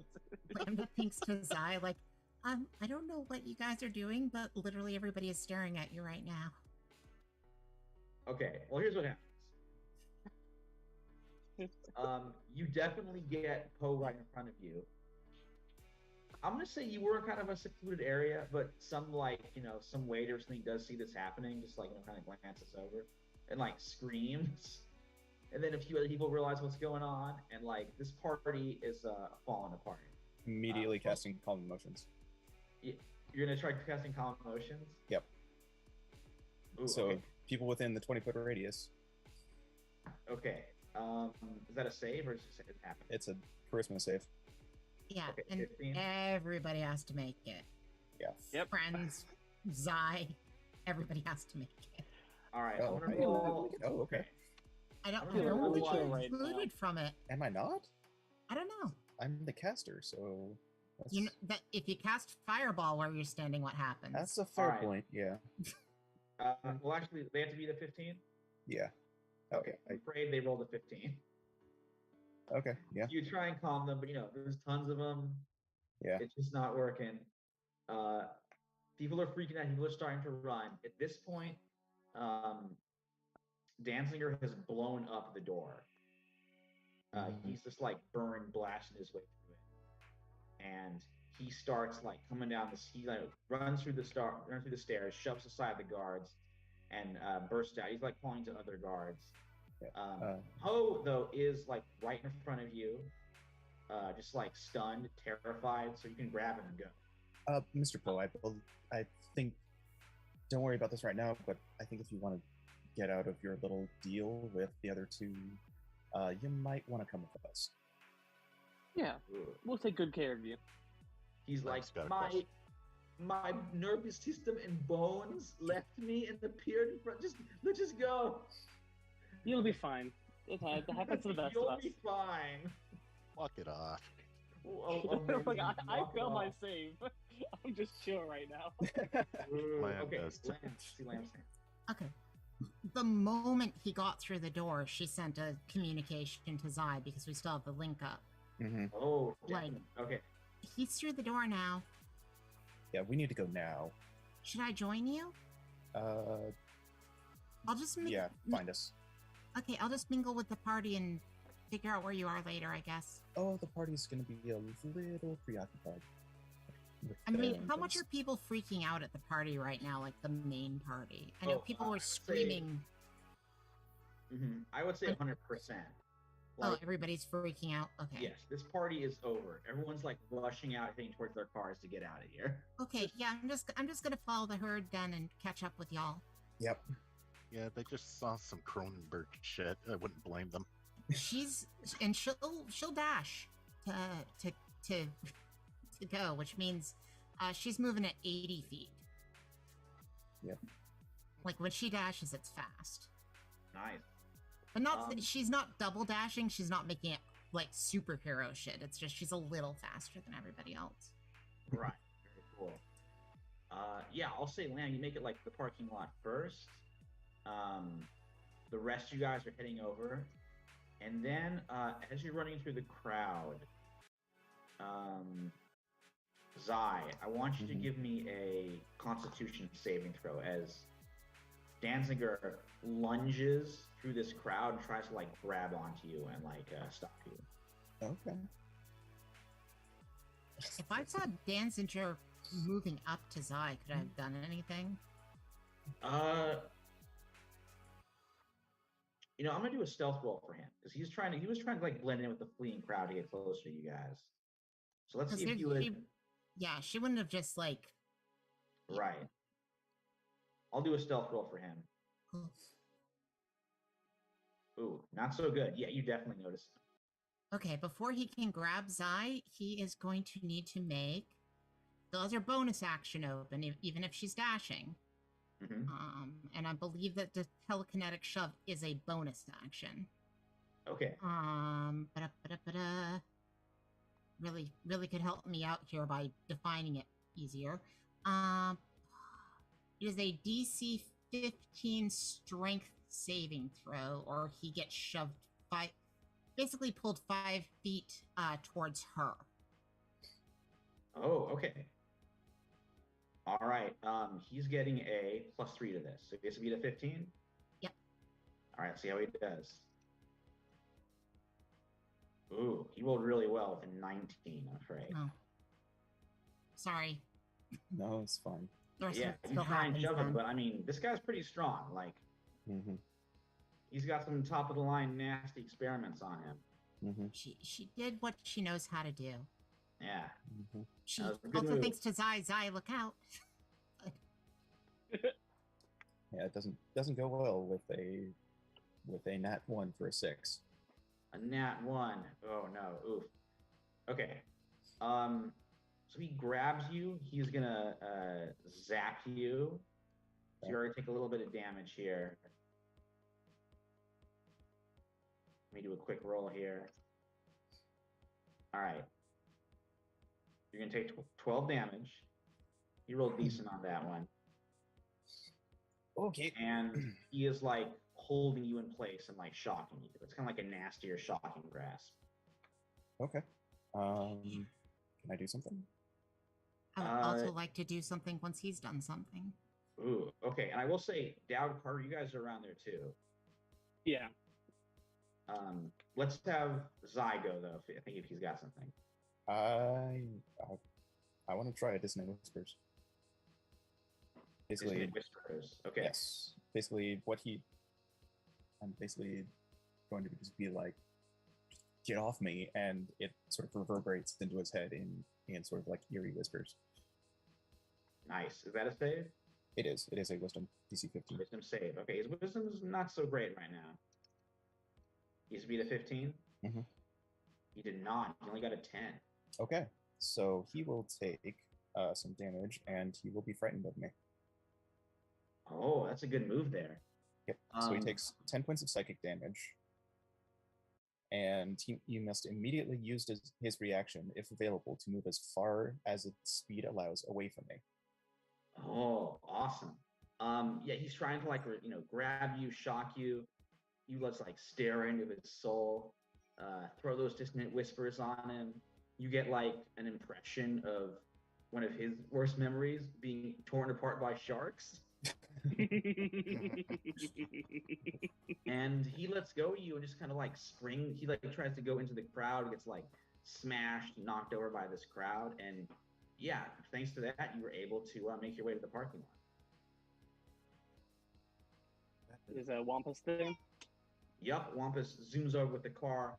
He's like, looks like party's over. Let's get going, guys. Yes, please.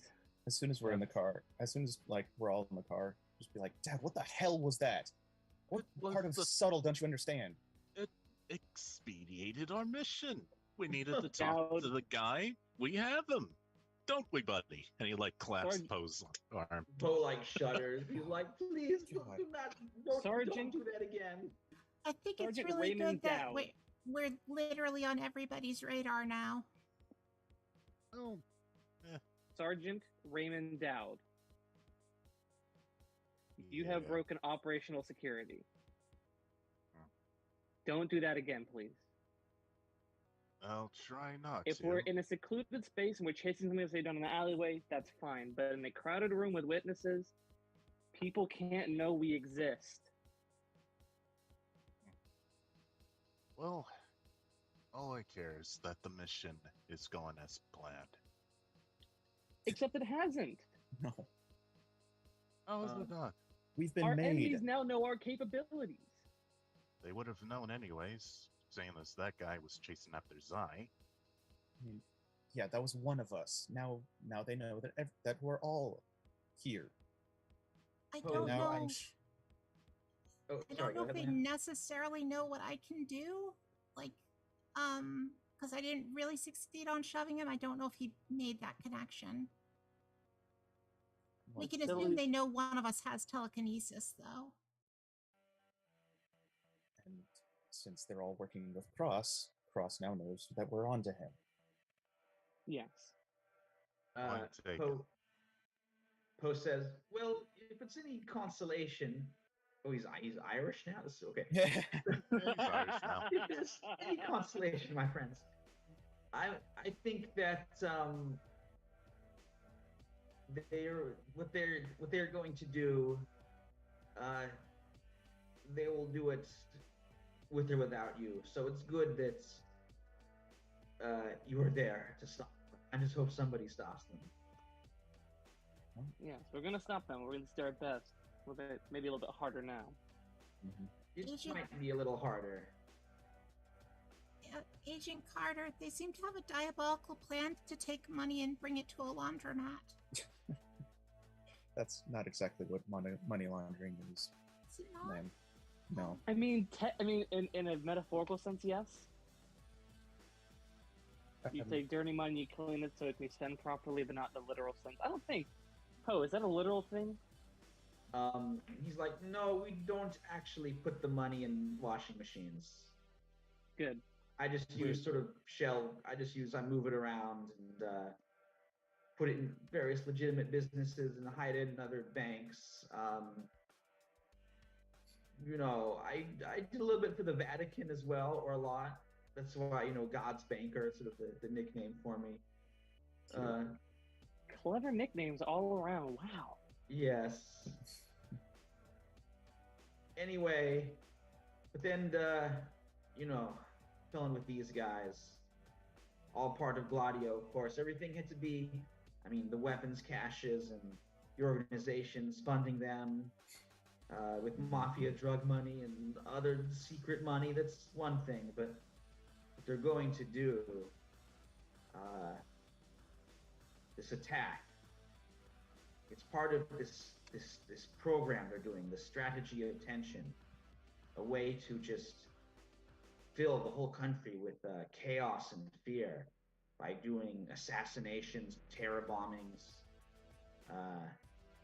blaming it on other organizations. This one, what they're going to do with the Heaven's Tears, they could blame it on the Espirito Popolare, the leftist group, the Popular Front. But the result will be the same no matter who does it. They would turn Venice into a toxic slaughterhouse. Yeah, those tears are no joke, man. Jesus.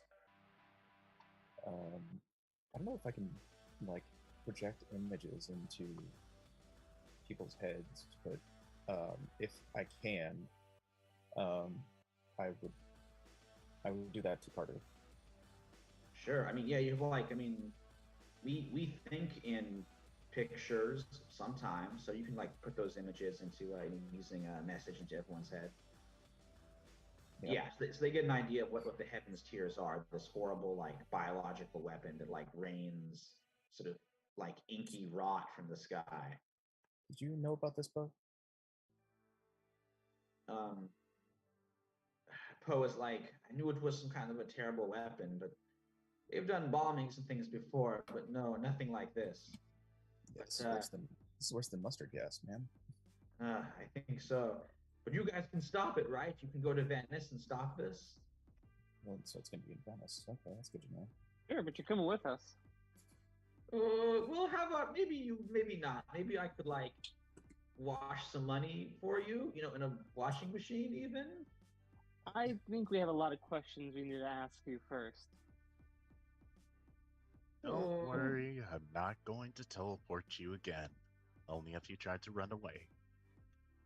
Or if I you don't want to. have any No judgment here. questions.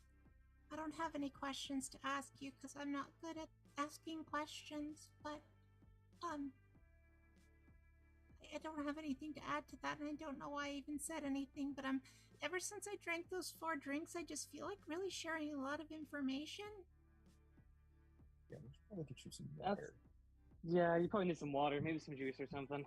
I like your suit, Zai. Well, at least I gotta use it once, but we'll see how long that lasts. Wampa says, "Yeah, I mean, tonight, like, it got a little wild, but I do gotta say, that is a very cool suit." Not my money, so might as well have some fun with it. It's the taxpayers' money, if you think about it. So They all don't need to know that. of you are going to communicate to all the rest of you what all of this means, I hope.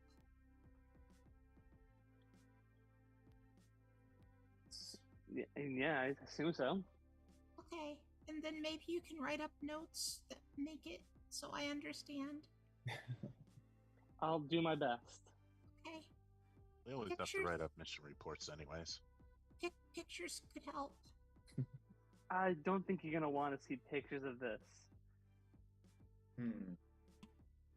Wampa says, "I think I got it. I'll lay it out real simple. They're gonna make some kind of evil black death rain in Venice that like poisons and kills everybody. We gotta stop it. Okay, How am I doing there, Mr. Poe?" And he's Sounds like, about right. "Yeah, more or less." Oh yeah, and what's the deal with those automatons that what's his name? What Mr. Dory is all about? Oh, Poe's like, those are like some old mechanical soldiers left over from the war. Never got to be used on the battlefield. I don't know how well they would work, but I guess Dory wants to try them out. But the Heaven's Tears, that's the worst of it.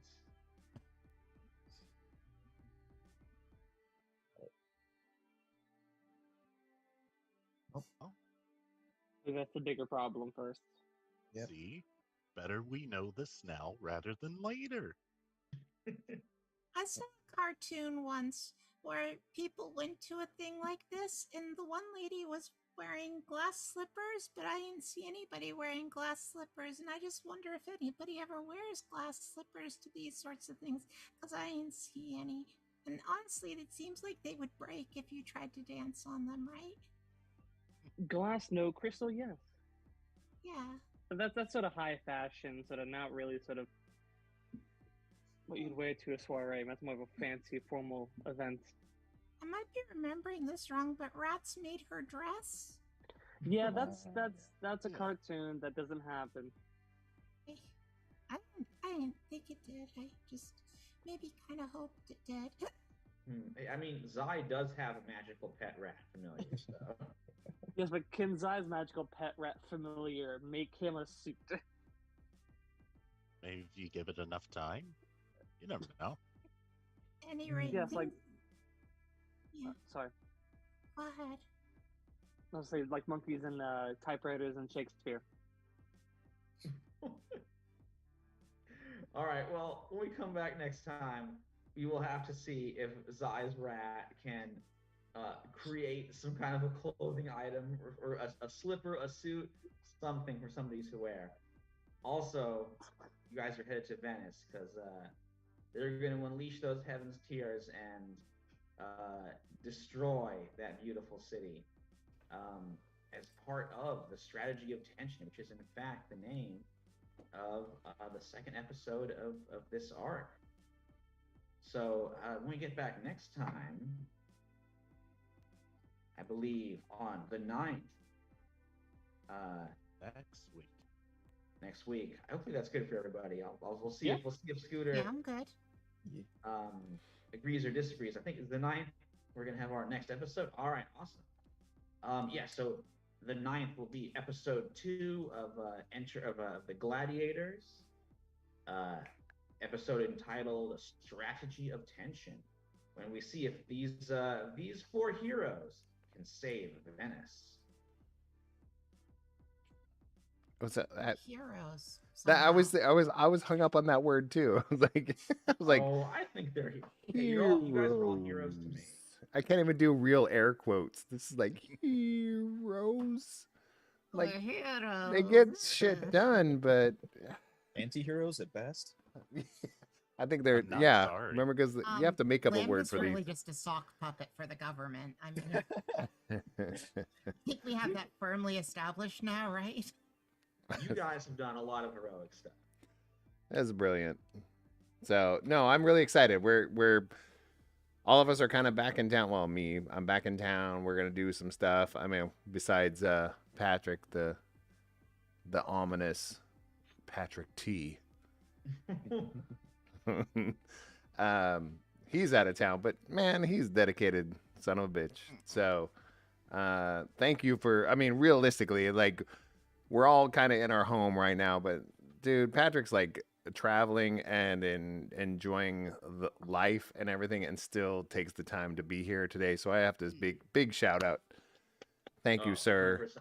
Dude, Seriously, I that's missed this. This is awesome. I love. but this that's a stuff. dedication. I mean, it's like you're literally. I feel like you're on like a vacation, you know, and you're still finding I time to do am. this. Yeah, Yeah, but keep in mind he's got real Irish skin, and he can only be out in the sun for what, like 3 minutes. It's about to, yes. three is rounding up I'm to the right. nearest minute, right? So no, Yeah, seriously, like I always thank you guys for doing what you're doing, Michael, for putting this into the world, and then you guys showing up to play this. But you know, every once in a while, somebody just like puts out that effort, and I was like, that's a big deal. He's hanging out in a hotel room in literally a vacation, on a really cool vacation. So no disclaimers there, but thank you so much, everybody, for hanging out with us. We are coming back next week. Like, things are coming into full busyness as the fall hits us all. With, you know, some of us our jobs kind of ramp up as we go forward. So thank you so much. Thank you for everybody that's watching. Thank everybody that's watching this later than today in VOD. Just enjoy this, because I'm enjoying the crap out of this. I love seeing what comes out of your guys' minds. So next week we'll be back Tuesday. Until then, you have to what? Pull up a chair and make time to tabletop. I even wore the shirt today. Look, I even wore it like I branded today. Make time to tabletop, people. I'm just gonna point everywhere to point Point. at your shirt. Like, I don't even know who to point to. Like, yeah, okay. Brady Bunch. We just Brady Bunch that shit. All right. We will see you soon. Bye-bye. Good night, everybody. Gonna night, reveal more y'all. government secrets.